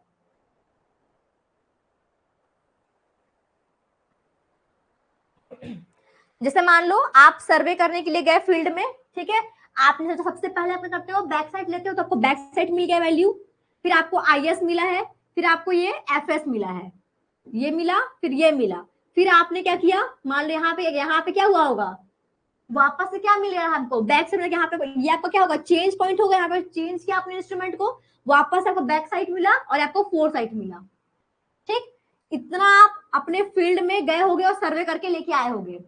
आपको बेंच मार्क, मान लो पहले पॉइंट का आपने बेंच मार्क 100 माना था, कितना माना आपने, 100 माना, तो आपको अगर मेरे को एच आई चाहिए तो एच आई कैसे निकलेगा, एच आई कैसे मिलेगा मेरे को, एच आई होता क्या इस में, देखो एच आई मतलब क्या है, इंस्ट्रूमेंट की हाइट।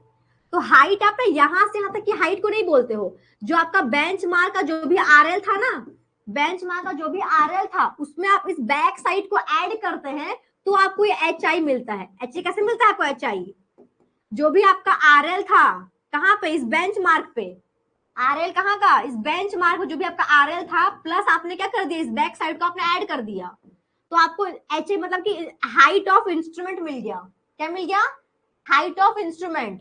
अगर मेरे को इस पॉइंट का आरएल चाहिए होता, मान लो ये पॉइंट मैंने आगे पी नाम दे दिया, मैंने इस पॉइंट को पी, मेरे को यहाँ का क्या चाहिए, आरएल चाहिए, तो कैसे मिलेगा मेरे को, जो बैक साइड का वैल्यू है इसमें मैं अगर इस वैल्यू वैल्यू को माइनस कर दूं तो क्या करना पड़ेगा मेरे को, जो भी मेरा एच आई है इसमें से आई से क्या करूंगी, माइनस कर दूंगी, यहाँ का मिल जाएगा।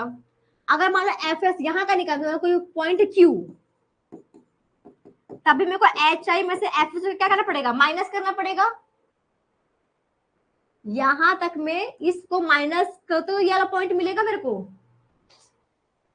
ठीक, तो एच आई निकालने के लिए आर एल में आप बैक साइड को प्लस करते हैं, और आर एल निकालने के लिए आई एस अगर एफ एस पता है तो एच आई में से आप माइनस करते हो तो आपको आर एल मिलता है। जैसे आप लिखो ना रोज 100 होता है आर एफ, तो जरूरी है कि हर बार आपका जो आर एल है ना वो 100 हो। ठीक है, हर बार जरूरी नहीं है ऐसा कि 100, लेकिन देखो क्या होता है, जैसे आपको नॉर्मल सर्वे करना है, आपको पता नहीं है किसी, मान लो इस पॉइंट का आपको आरएल पता नहीं है, तो आप एक एज्यूम कर लेते हैं 100 कि 100 होगा, तो उसके रिस्पेक्ट में आप करते हो आगे का सर्वे करते हो, तो डेटा मानने के लिए हम 100 मान लेते हैं। लेकिन जैसे आपके पास ना डिफरेंट जो जैसे कोई डिपार्टमेंट है तो वो ना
एक बार चेंज कर चुकी हूँ, वापस से हो गया। अभी क्लियर है क्या साउंड?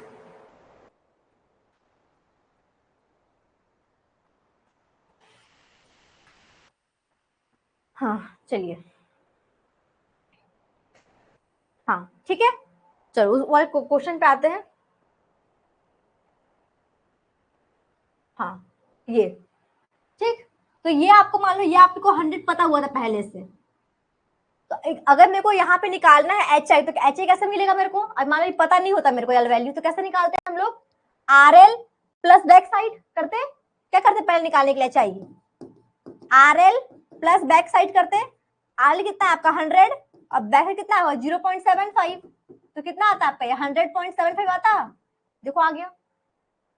ठीक, फिर इसके बाद क्या आई एस है, आई एस से क्या करते हैं हम लोग, एच आई में से आई एस को करेंगे माइनस, तो देखो ये मिल जाएगा पॉइंट। ठीक, फिर एफ एस है, फिर से एच आई में से एफ एस को माइनस करें तो ये वैल्यू मिल जाएगा आर एल।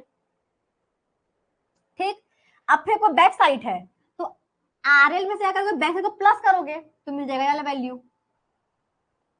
ठीक, अब आपको क्या करना है आपको, एच आपके पास एफ एस है लास्ट, क्या है एफ एस, तो एच आई में से इस एफ एस को करोगे माइनस तो मिल जाएगा ये वाला आपको आर एल।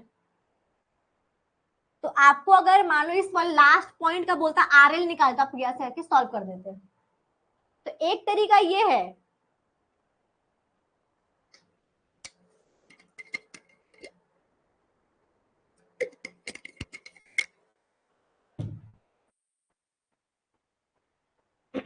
ठीक है। चलिए नेक्स्ट, नेक्स्ट जो तरीका आपका राइज एंड फॉल मेथड है, क्या मेथड है, राइज एंड फॉल। अब इसमें क्या करते हैं, इसी क्वेश्चन को लीजिए,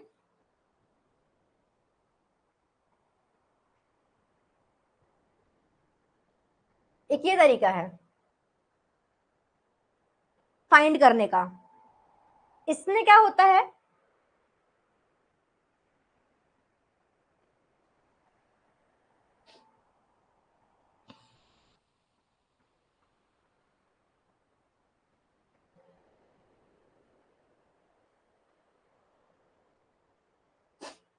इसमें क्या होता है देखो, सेम आपको जब आप जब सर्वे करोगे तो आपको सिर्फ इतने इतने डेटा मिलेगा, ठीक। या सर्वे करके ले आया आप, अब आपको निकालना है, मान लो यहाँ का आरएल निकालना है कि लास्ट का आरएल कितना होगा, तो क्या करोगे आप, यहाँ पे क्या करते हो ना आप, जो वैल्यू है सबसे पहले बीएस मिलता है, फिर आपको आईएस मिला होगा, फिर एफएस मिला होगा, फिर आप यहाँ गए होगे, फिर ये किए होगे सर्वे, आप ऐसे किए होगे इसमें, है ना। आप यहाँ पे करते हो माइनस करते हो वैल्यू को,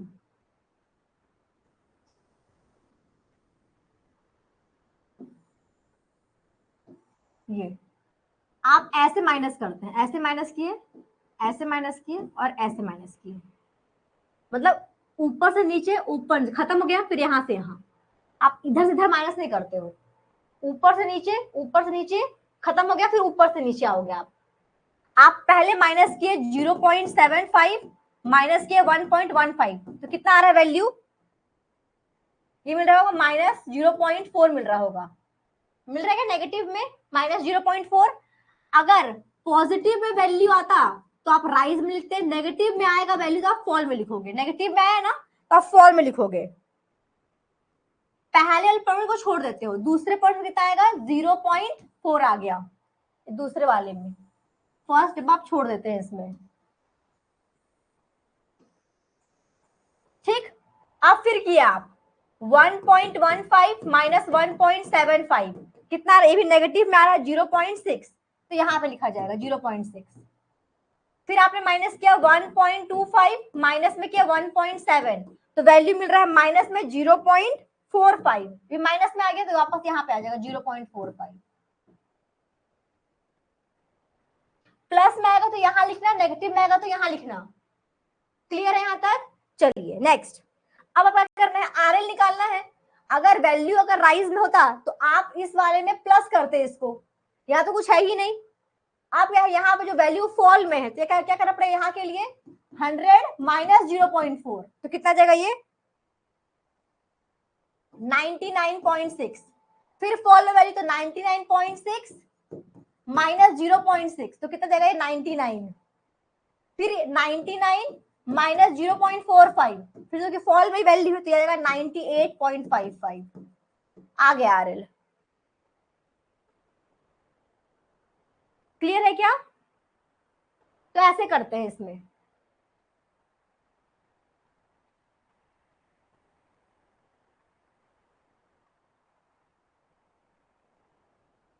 ठीक है। चलिए अब देखो यहाँ पे एक चेक भी होता है, दोनों में चेक होता है, जो आपका पिछले वाला था ना, इसमें इसमें क्या होता है, चेक कैसे निकाल, चेक क्या होता है, समेशन ऑफ बैक साइड, मतलब सबको जोड़ दोगे minus summation of four side, इसमें होता है last RL minus first RL, ये चेक है। कभी कभार क्वेश्चन दे देता है आपको ना, बैक साइड का सम मतलब क्या है, इन सबको आप बैक साइड को जोड़ दो, यहाँ लिखो सारे फोर साइड को जोड़ दो, यहाँ लिखो इन दोनों डिफरेंस होगा वो last RL minus first RL के बराबर होना चाहिए,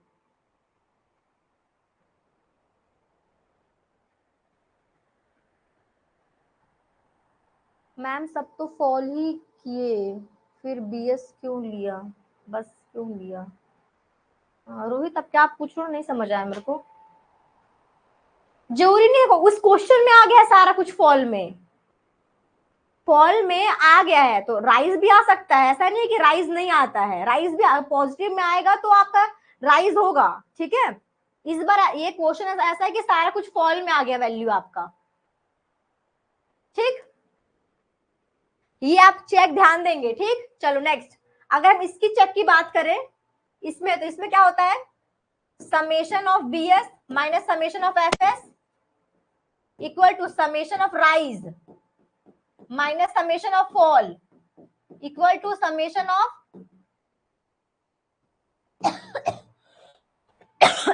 sorry last RL minus first RL। ये इसका क्या हो गया, चेक हो गया।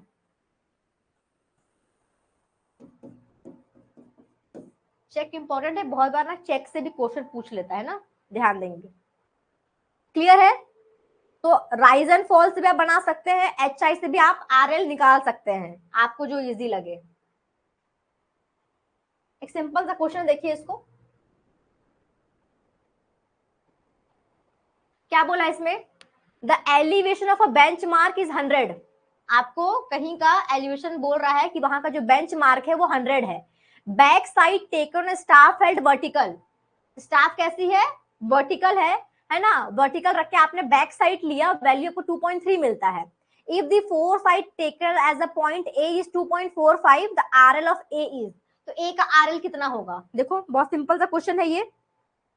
इसमें क्या बोला है, कोई मतलब ग्राउंड है ये, यहाँ का 100 दिया है एलिवेशन, बैक साइड जो आपने लिया पहली बार, फर्स्ट बैक से तो कितना वैल्यू मिला आपको, 2.30 मीटर। ए कोई पॉइंट है, इसका RL बोलता है कितना है, 2.45 मीटर है इसका वैल्यू, है ना, फोर साइड का। तो बोलता है इस RL ऑफ ए बताओ मेरे को, कैसे मिलेगा।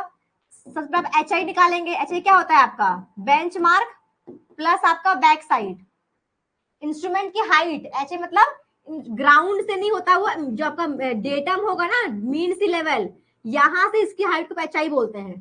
तो बेंच मार्क कितना आपका 100 है, प्लस कितना 2.3, कितना हो गया 100, 102.3 मीटर, ये आपका HI आ गया। आपको क्या निकालना है, RL ऑफ ए।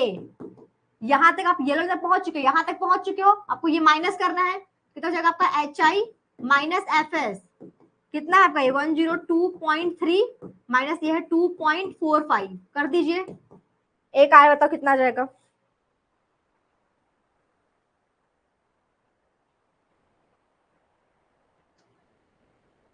आपको 99.85 मिल रहा है।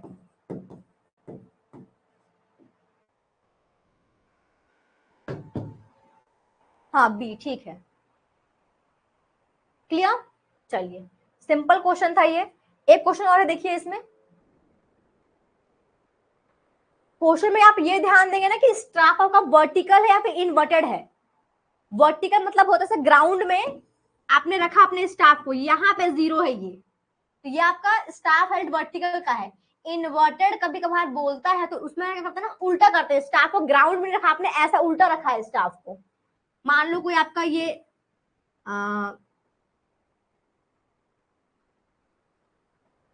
कोई टनल है, ये कोई टनल है, इस पॉइंट का आपको RL चाहिए रहता है, मान लो। तो आप क्या करते हो, आप यहाँ पे अपना इंस्ट्रूमेंट तो यहाँ पे रखे हो ग्राउंड में, है ना, तो आपने स्टाफ को ना 0 पॉइंट यहाँ पे रखे हो, उल्टा कर दियो स्टाफ को ऐसे, तो ये आपका इन्वर्टेड स्टाफ का बनता है क्वेश्चन। इन्वर्टेड स्टाफ,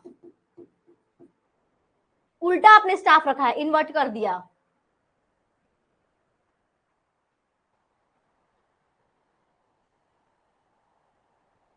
ठीक है, चलिए तो यहाँ पे क्या बोला है, R of bench mark tunnel का 200 दिया है, स्टाफ हेड इन्वर्टेड बोलता है, बैक साइड इतना लिया आपने, staff head vertical point A इतना, तो RL निकालना है आपको, RL ऑफ ए निकालना है।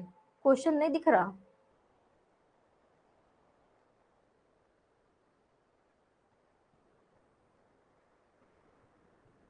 अभी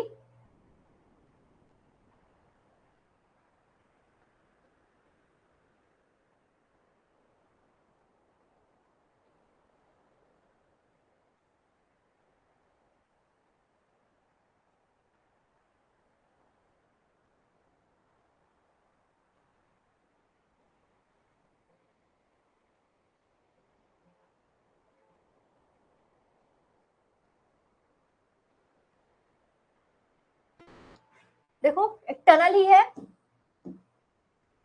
कोई बेंच मार्क होगा, इसका RL में 200 दिया हुआ है इस बार, ठीक है। The back side taken staff held inverted is 1.5। अच्छा बेंच मार्क आपको रूफ ऑफ टनल की बात किया है, टनल के रूफ की बात किया है, यहाँ का बेंच में आपको दिया है 200, यहाँ पे जो आपने बैक साइड लिया है वो आपका इन्वर्टेड है। वो कैसा है? इन्वर्टेड है, यानी कि स्टाफ ने उल्टा रखा है, 0 पॉइंट यहाँ पे है। ये जो वैल्यू मिला है आपको, ये मिला है कितना है? 1.50 मिला है।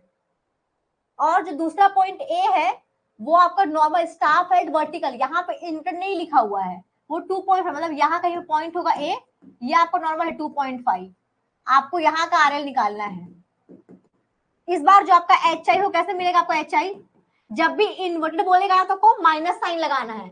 जनरली आप एच आई निकालते हैं तो R L plus back side करते हैं, है ना। यहाँ पे क्या करोगे आप? आर एल माइनस करोगे बैक साइड। आर एल कितना दिया? 200 माइनस 1.5, कितना हो जाएगा ये?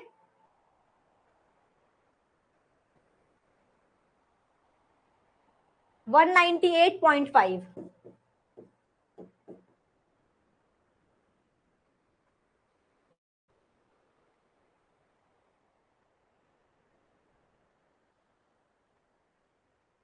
ठीक, एच आई आ गया। आपको आर एल निकालना है, कहाँ का? ए का। कितना हो जाएगा? एच आई माइनस करेंगे आप, ये तो नॉर्मल केस ही है, माइनस एफ एस 198.5 माइनस 2.5 196 आ रहा है। हाँ सी ठीक है, सी ठीक। चलिए नेक्स्ट।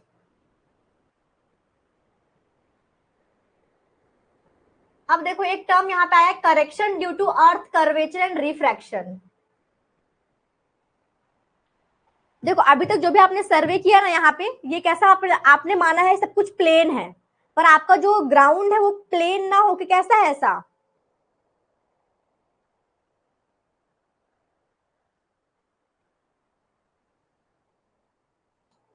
कर्व है, कर्व है ना।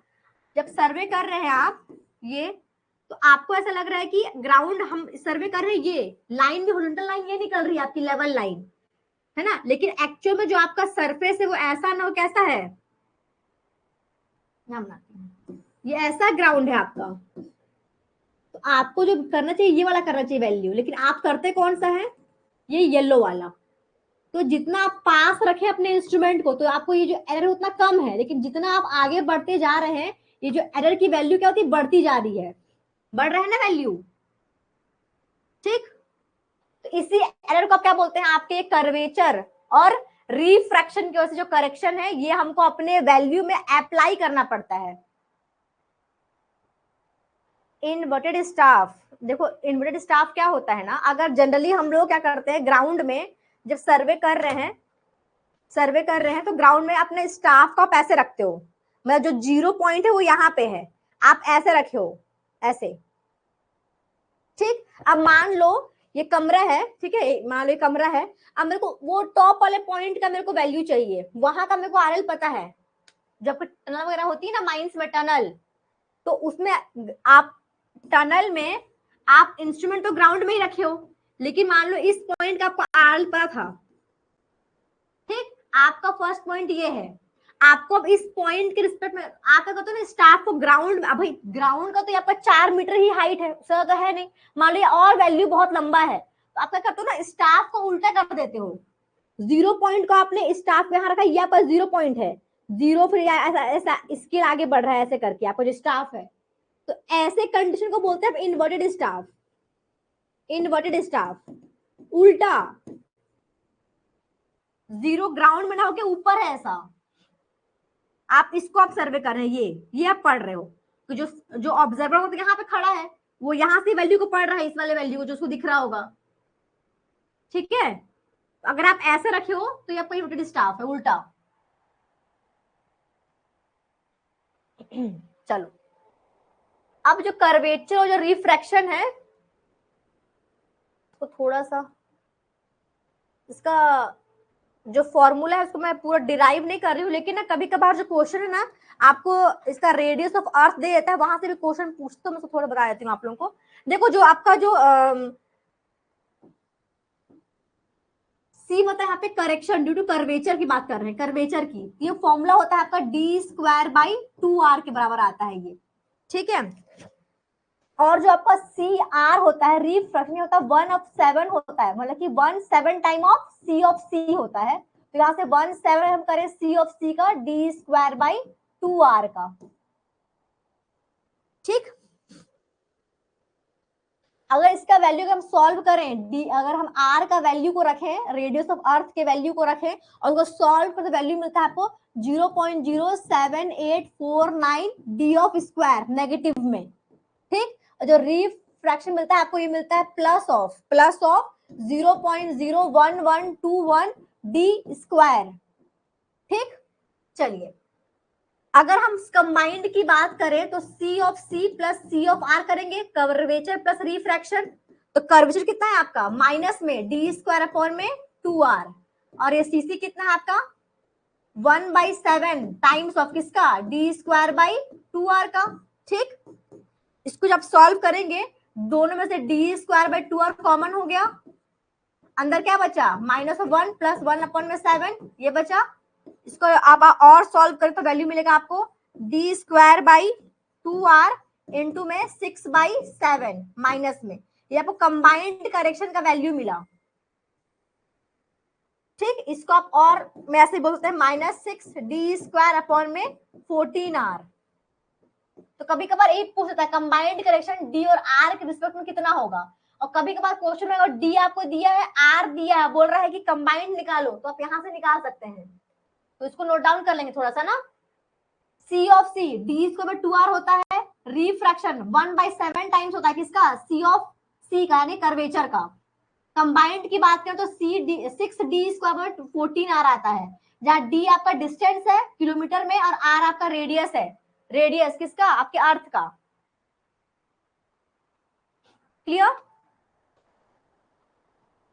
हाँ ठीक है, इसको अगर सॉल्व करते हैं ना तो ये आपका वैल्यू फिर आता है 0.0673 डी ऑफ स्क्वायर, आर का वैल्यू 6470 किलोमीटर रखते हैं तो, ठीक। चलिए नेक्स्ट आगे चलते हैं इसमें। बाकी यहाँ पे फॉर्मूला लिखा हुआ है जो, और डी यहाँ पे ध्यान देंगे क्वेश्चन में जो डी होता है ना फॉर्मूले में, डी किलोमीटर में होता है, किसमें होता है डी किलोमीटर में होता है, ये फॉर्मूला ही लिखा हुआ है, फॉर्मूला पता ही होगा आप लोगों को, अब तो इतना याद ही हो गया होगा। और एक क्वेश्चन यहाँ पे ना डिस्टेंस टू विजिबल हॉरिजन का बनता है, डिस्टेंस टू विजिबल हॉरिजन। अब ये क्या होता है भाई, ये क्या होता है,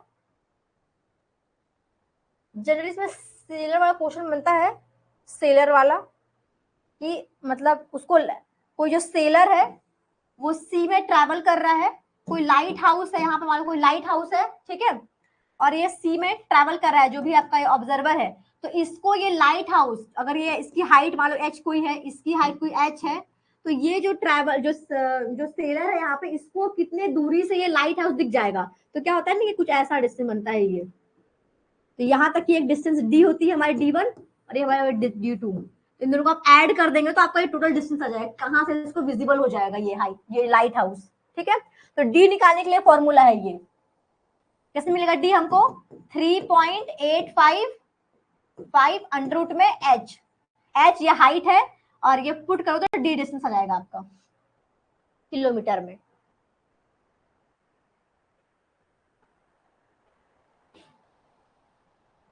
हाँ ठीक, चलिए हाँ एक क्वेश्चन देखिए इसमें, इसमें क्या बोल रहा है, what is the combined correction, आपसे बोल रहा है कंबाइंड करेक्शन कितना होगा, अगर डाया ऑफ अर्थ है 12,000 किलोमीटर, डायमीटर ऑफ अर्थ कितना दिया हुआ है 12,000 किलोमीटर और डिस्टेंस है 1200 मीटर, डिस्टेंस कितना दिया आपको 1200 मीटर बोलता है डिस्टेंस है,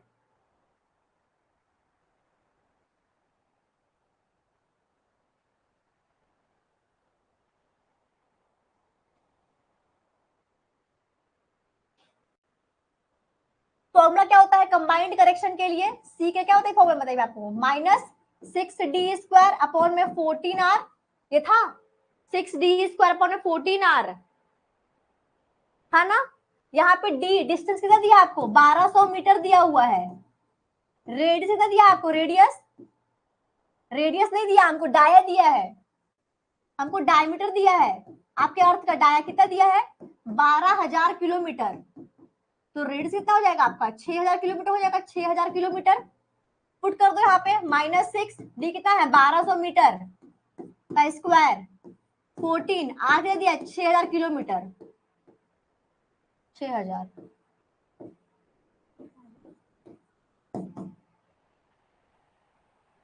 अच्छा 6000 किलोमीटर, ये आपका मीटर में है तो इसको मीटर बना दो, लगाओ 1000 लगा दो, बन गया मीटर। सॉल्व कर दो, कितना आएगा, ये आ रहा होगा आपका 0.103 मीटर, माइनस में नेगेटिव।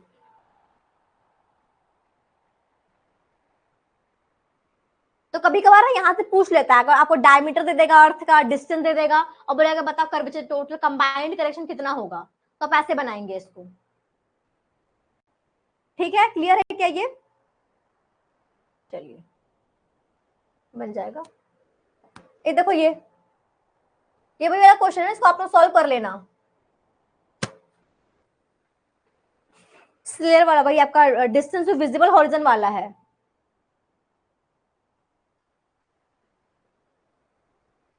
रोहित अगर आपको ना रेडियस, अगर रेडियस के टर्म में देगा ना तो आप ये डायरेक्ट फॉर्मूला यूज मत करना। 0.0673 डी स्क्वायर जो यूज किया है, तो रेडियस कितना लिया है उसने 6470 किलोमीटर लिया है।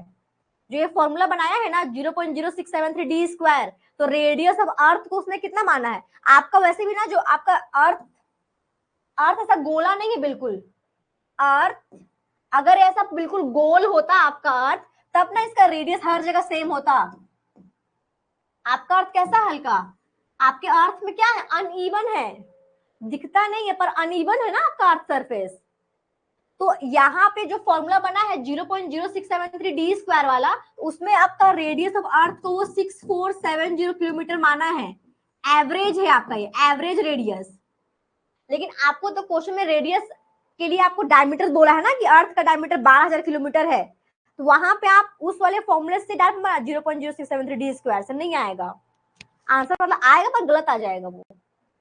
ठीक, क्योंकि वहां पर जो फॉर्मूला जो बनाया है उसमें रेडियस ने उसने ये पुट किया है। ठीक, तो अगर आपको डिस्टेंस देता है, अगर आपके डायमीटर दिया है आपके अर्थ का, चाहे रेडियस दिया है आपके अर्थ का, तो आप ये जो फॉर्मूला है ना -6d 14r वहां से बनाएंगे। क्लियर? चलिए नेक्स्ट है ये, नेक्स्ट इसको आप लोग सॉल्व कर लेना। डिस्टेंस टू विजिबल हॉरिजॉन वाला क्वेश्चन है ये भी आप लोग सॉल्व करेंगे। आरएल निकालना है इसमें।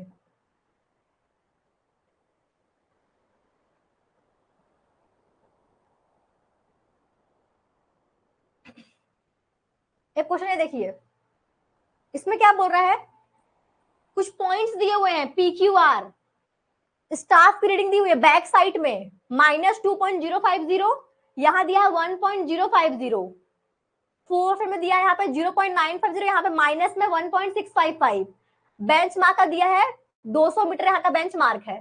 क्यू चेंज पॉइंट आपको बोल ये मेरे को कहाँ का, इस पॉइंट का, आर पॉइंट का, आर पॉइंट का आर बताइए बोल रहा है।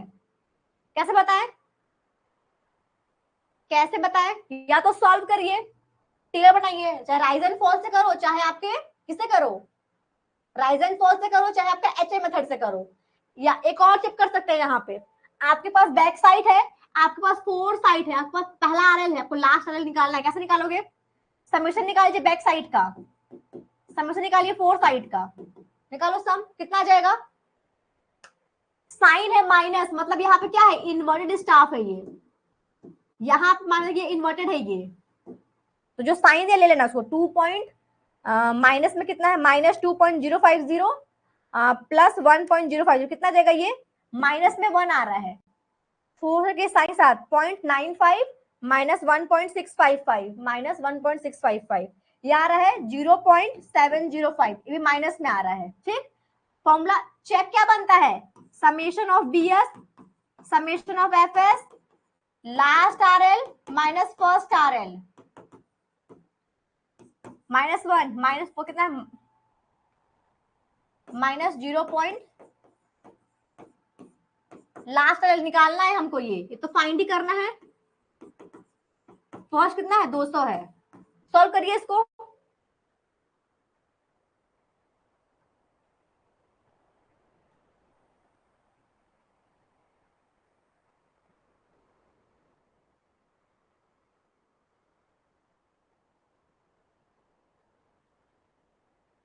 बताओ कितना आ रहा है लास्ट RL? 199.0705 कुछ ऐसा आ रहा है क्या?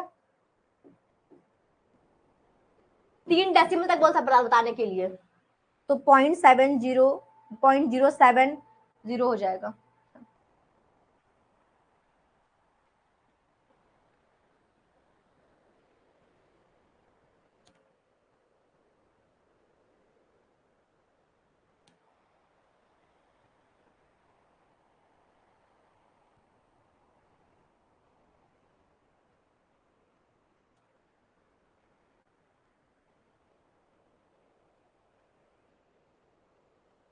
सॉरी, 0 नहीं आएगा, 705 होगा। ये आ गया आंसर 1198। रोहित चेक करिएगा।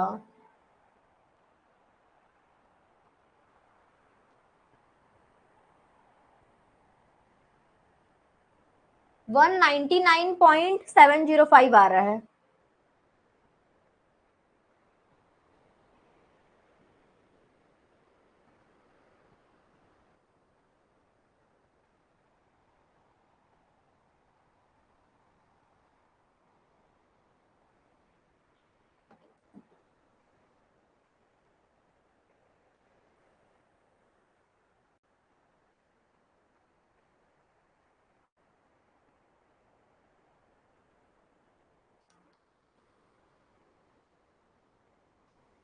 ठीक, तो आप यहां से बना सकते हैं, चाहे आप इसको राइज एंड फॉल से बना सकते हैं, HI मेथड से बना सकते हैं, आपके ऊपर है, चाहे आप चेक से भी बना सकते हैं इसको।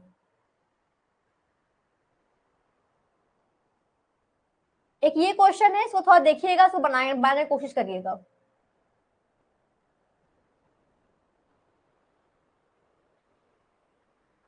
रेसिप्रोकल लेवलिंग,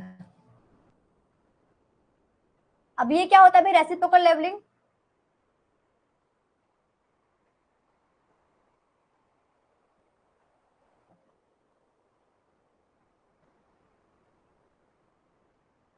रेसिप्रोकल लेवलिंग, बस थोड़ा देर और, ठीक है।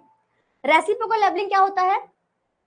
अगर मान लीजिए जब आप सर्वे कर रहे हैं, सर्वे करते करते क्या हुआ, अच्छा कोई डिप्रेशन आ गया, आप यहाँ पे सर्वे नहीं कर पा रहे हैं, आपको यहां से डायरेक्ट यहाँ पे जाना है, तो ऐसे टाइम में आप रेसिप्रोकल लेवलिंग करते हैं। कोई डिप्रेशन आ गया, कोई पॉन्ड आ गया, कोई रिवर आ गया, आप यहाँ इस पॉइंट पर सर्वे नहीं कर पा रहे हैं, यहाँ से यहाँ पे रेसिप्रोकल लेवलिंग करते हैं। तो यहाँ पे क्या इसमें करते क्या है, एक आपने पॉइंट सेट किया, यहाँ पॉइंट पे मान लो यहाँ पे सेट किया, तो जो दूसरा पॉइंट है आपका यहाँ कहीं पे ग्राउंड है ये, तो इस पॉइंट से आप मान लो ये ए पॉइंट है, तो यहाँ पे एच ऑफ ए निकालोगे, एच ऑफ बी निकालोगे, फिर दूसरी बार क्या करोगे, आपने अपने इंस्ट्रूमेंट पर यहाँ पे सेट किया, यहाँ से आप एक बार सर्वे कर रहे हैं, यहाँ के लिए एच ऑफ ए और यहाँ के लिए आप एच ऑफ बी डैश बोल लो, तो आप एक बार ए के पास रखेंगे इंस्ट्रूमेंट, दोनों पॉइंट को क्या करेंगे, वैल्यू निकालेंगे, उसका लेवलिंग करेंगे,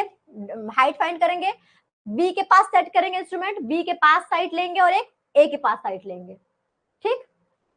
तो जब आप उसको रेसिप्रोकल लेवलिंग, अगर जब आपको आप इन दोनों बीच का हाइट डिफरेंस निकाले कितना है ये एच, तो कैसे निकालोगे एच,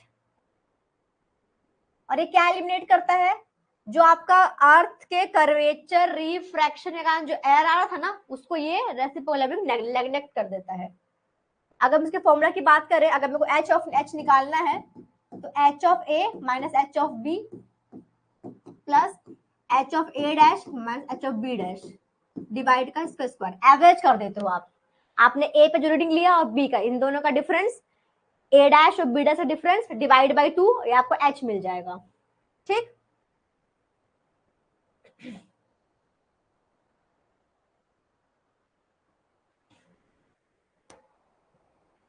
एक सिंपल सा क्वेश्चन है ये, इसमें क्या करना है, क्या बोल रहा है आपको, the following observation were taken during reciprocal leveling to find the difference in elevation between 2 points P and Q located on either bank of a wide river if the RL of the point P is plus 60 meter. Determine the RL of point Q. Q का आपको RL बताना है, देखो यहाँ पे क्या है, कोई पी पॉइंट है, पी पॉइंट है, इसके पास अपने इंस्ट्रूमेंट रखा होगा, इसके लिए आपने रीडिंग में कितना है वैल्यू 1.36 आ रहा है, और क्यू पे कितना आ रहा है, पी से जब रीडिंग पर क्यू पे 1.96। तो ग्राउंड आपका नीचे है या ऊपर, आपको ये रीडिंग देख के डिसाइड करनी है। पी पे 1.36 है, क्यू पे कितना है 1.96। अगर ये 1.36 है और दूसरा 1.96, तो नीचे बनेगा या ऊपर बनेगा वैल्यू? ग्राउंड आपका नीचे है या ऊपर है? 1.9। वैल्यू अगर बढ़ रहा है मतलब ग्राउंड आपका क्या है, नीचे है, क्यू कहीं यहाँ पे है, तब तो ये 1. अगर ये मेरा 1.36 है, अगर मैं उसको ऊपर बना दूं, क्यू को ऊपर, अगर इस पी से क्यू को ऊपर बना देंगे तो फिर ये 1.96 कैसे होगा? बड़ा है ना 1.36 से 1.96, मतलब ये थोड़ा और गड्ढे में गया होगा, मतलब स्लोप ऐसा होगा आपका। ये आपको 1.96 मिल रहा है बी पॉइंट पे, यानी ग्राउंड क्या हो रही है आपकी, डिप्रेस हुई है, नीचे गया है ग्राउंड। तो वैल्यू को देख के समझना है आपको, आपको ये एच निकालना है और यहाँ का आर बताना है आपको, R let B, sorry Q, Q है ना ये। एच कैसे मिलता है आपको, 1.36 माइनस 1.96 प्लस 1.52 माइनस 2.02। निकालिए यहाँ से एच, बताइए कितना आ रहा है।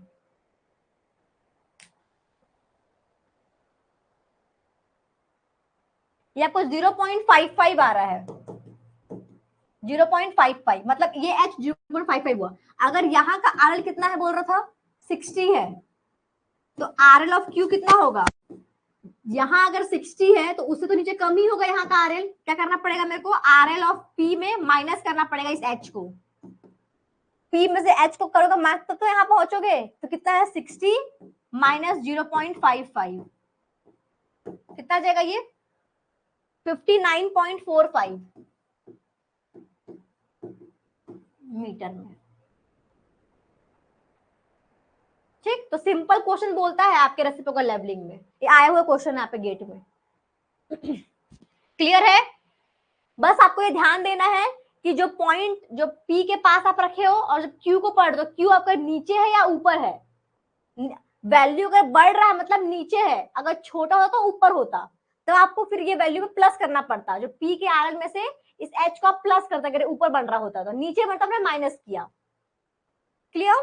चलिए नेक्स्ट, एक टर्म यहाँ पे आता है सेंसिटिविटी का, बबल ट्यूब की सेंसिटिविटी। अब सेंसिटिविटी होती क्या है, जो आपके लेवल ट्यूब में ये जो बबल है, अगर इसकी सेंसिटिविटी अधिक है तो अगर मान लो थोड़ा भी डिस्टरबेंस आएगा तो ये बबल क्या हो जाएगा, मूव कर जाएगा। और बबल को सेंसिटिव होना चाहिए, अगर बबल ट्यूब सेंसिटिव नहीं है तो अगर उसमें कोई भी डिस्टरबेंस आता है तो बबल का मूव करेगा ही नहीं, आपको पता नहीं चल पाएगा ना कि आपका इंस्ट्रूमेंट में जो आप लेवल मान के कर रहे हो वो लेवल सही है या नहीं है। ठीक है, तो वो आपकी बबल की सेंसिटिविटी बताती है।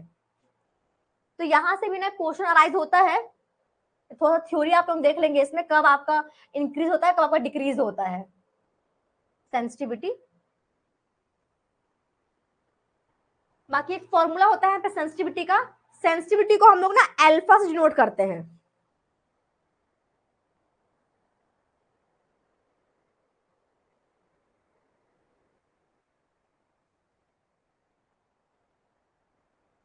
अल्फा, अल्फा आपका होता है एल अपॉन में आर, या फिर इसी को आप एस अपॉन में एन डी भी बोलते हैं। ठीक, ये अल्फा आपकी क्या दिखा रही है, सेंसिटिविटी को शो कर रहा है।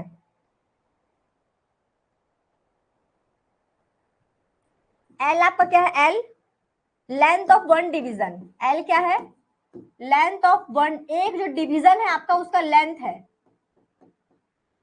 L, L. ठीक, आर क्या है आपका, radius of curvature, radius of curvature bubble tube का, बबल ट्यूब का।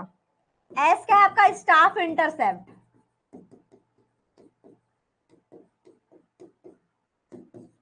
डी आपका डिस्टेंस है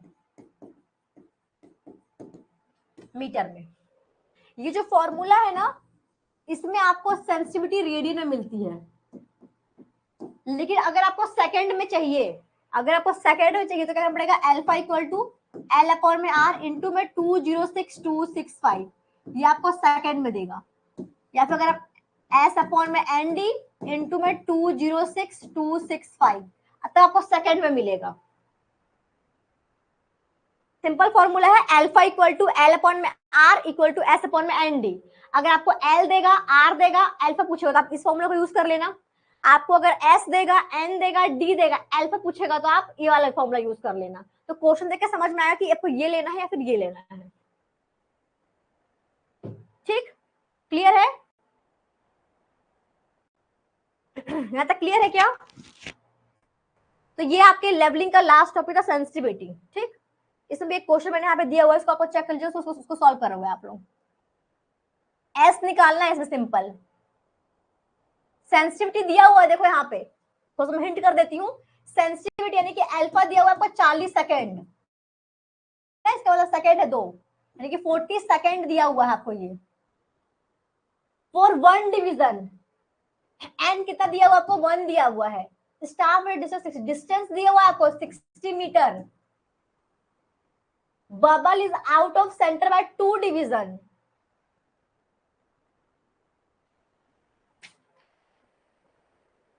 तो यहाँ पे डिवीजन, 2 डिवीजन का बात किया है,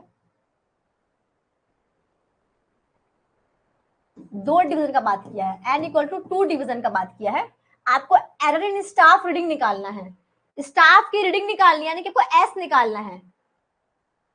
क्या निकालना है आपको, स्टाफ की रीडिंग। तो अल्फा क्या होता है आपका, यहाँ पे अल्फा को सेकंड में दिया है ना, ध्यान देंगे अल्फा किसमें है, सेकंड में। यहाँ पे एल भी देंगे, आर भी देंगे, तो आपको ये फॉर्मूला यूज करना है, एस अपॉन में एन डी इंटू में 206265 करना पड़ेगा, कि इधर आपको अल्फा किसमें दिया है, सेकंड में दिया है, तो इधर में सेकंड बनाना पड़ेगा आपको। तो अल्फा को पता है,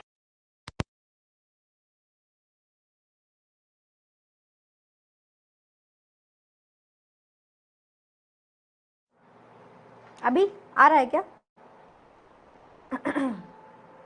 तो क्वेश्चन में ध्यान देंगे आप लोग कि आपसे एक आंसर किसने मांग रहा है, वो एमएम में, मतलब किस यूनिट में, तो वहां भी फंसते हैं ना, ध्यान देंगे इस चीज को। ठीक है, sensitivity bubble tube, Siddharth bubble tube की सेंसिटिविटी का मतलब होता है ना कि जैसे जो आपका जहां मैंने दिखाया ना आपको बबल, आपके इंस्ट्रूमेंट में ना ये बबल ट्यूब रहता है। ठीक है, तो बबल की जो जो आपकी बबल की ना सेंसिटिविटी, मतलब बबल कितना सेंसिटिव है, सेंसिटिव मतलब आप सेंसिटिव कब बोलेंगे आप, मान लो आपने इंस्ट्रूमेंट सेट कर लिया, अभी बबल आपके सेंटर में आ गया, इसका मतलब क्या, आपका इंस्ट्रूमेंट क्या है, लेवल हो गया। मान लो कोई डिस्टरबेंस हुआ, कोई डिस्टर्बेंस हुआ, आपका बबल, अगर डिस्टरबेंस हो तो क्या होना चाहिए, कायदे से जो बबल को अपने सेंटर से डिफ्लेक्ट कर लेना चाहिए, कहीं मूव करना चाहिए किसी डिवीजन पे, मतलब जो इसमें डिवीजन बने हुए हैं, सेंटर में ना होकर हल्का डिफ्लेक्ट करता, तो डिफ्लेक्ट करेगा तो आपको समझ में क्या आ जाएगा कि आपका मतलब कि जो हमारा इंस्ट्रूमेंट है वो क्या आप लेवल नहीं है, आपको वापस से लेवलिंग करना पड़ेगा, जो फुट टिश्यू के हाथ में लेवलिंग करते हैं वो करना पड़ेगा।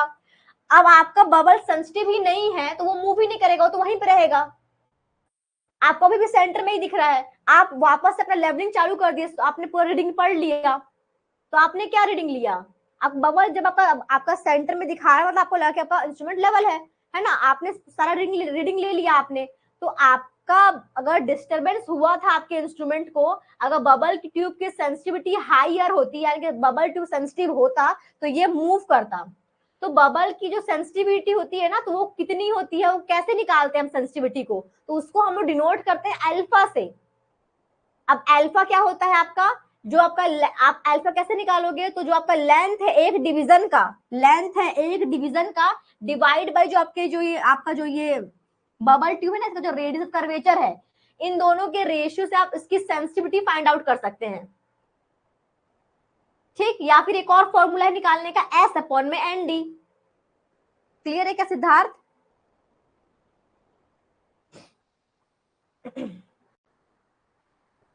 तो यहाँ पे आपका जो लेवलिंग टॉपिक है खत्म होता है। नेक्स्ट क्लास में हम लोग टैक्योमीटर, ट्रैवर्स, फोटोग्रामेट्री थ्योरी, वो बहुत सा टॉपिक बचा हुआ है, वो नेक्स्ट क्लास में देखेंगे। ठीक है, चलिए आज के इतने ही रखते हैं, थैंक यू सो मच। किसी को डाउट है कि इतने में? चेन सर्वे आपका अभी तक हमने बेसिक ऑफ सर्वे देखा, लीनियर मेजरमेंट देखे, एंगुलर मेजरमेंट देख लिए और आपका लेवलिंग वाला टॉपिक देख लिए, ठीक है। बाकी जो क्वेश्चन मैं छोड़ी हूं मैं वो आप लोग सॉल्व करेंगे ना। चलिए, किसी को कोई डाउट है क्या, कोई पॉइंट समझ में नहीं आया हो, कोई टॉपिक रह गया हो?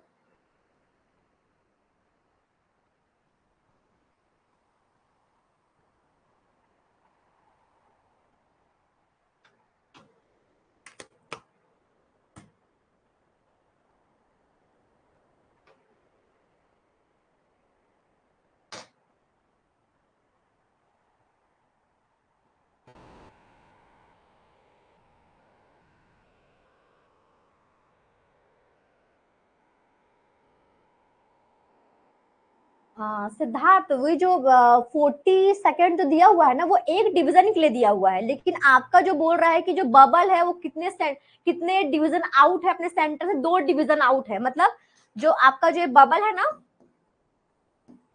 सेंटर में होता है, यहाँ पे ऐसे डिवीजन बने होते हैं ऐसे करके। एक डिवीजन की सेंसिटिविटी 40 सेकेंड है, एक डिवीजन की sensitivity of one division 40 second है ना। आपका जो बबल है वो 2 डिवीजन से आउट, मतलब आपको बबल यहाँ कहीं पे दिखा रहा है 2 डिवीजन से, तो इसलिए हमने यहाँ पे N2 लिया हुआ है।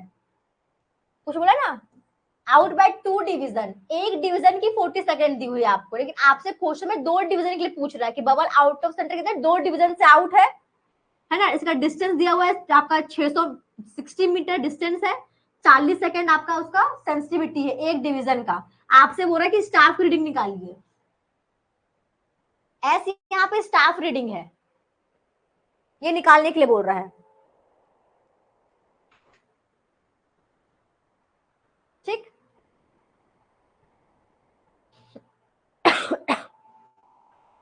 चलिए आज के इतने रखते हैं, नेक्स्ट क्लास में इसका आएगा देखेंगे, ठीक है। चलिए, थैंक यू सो मच।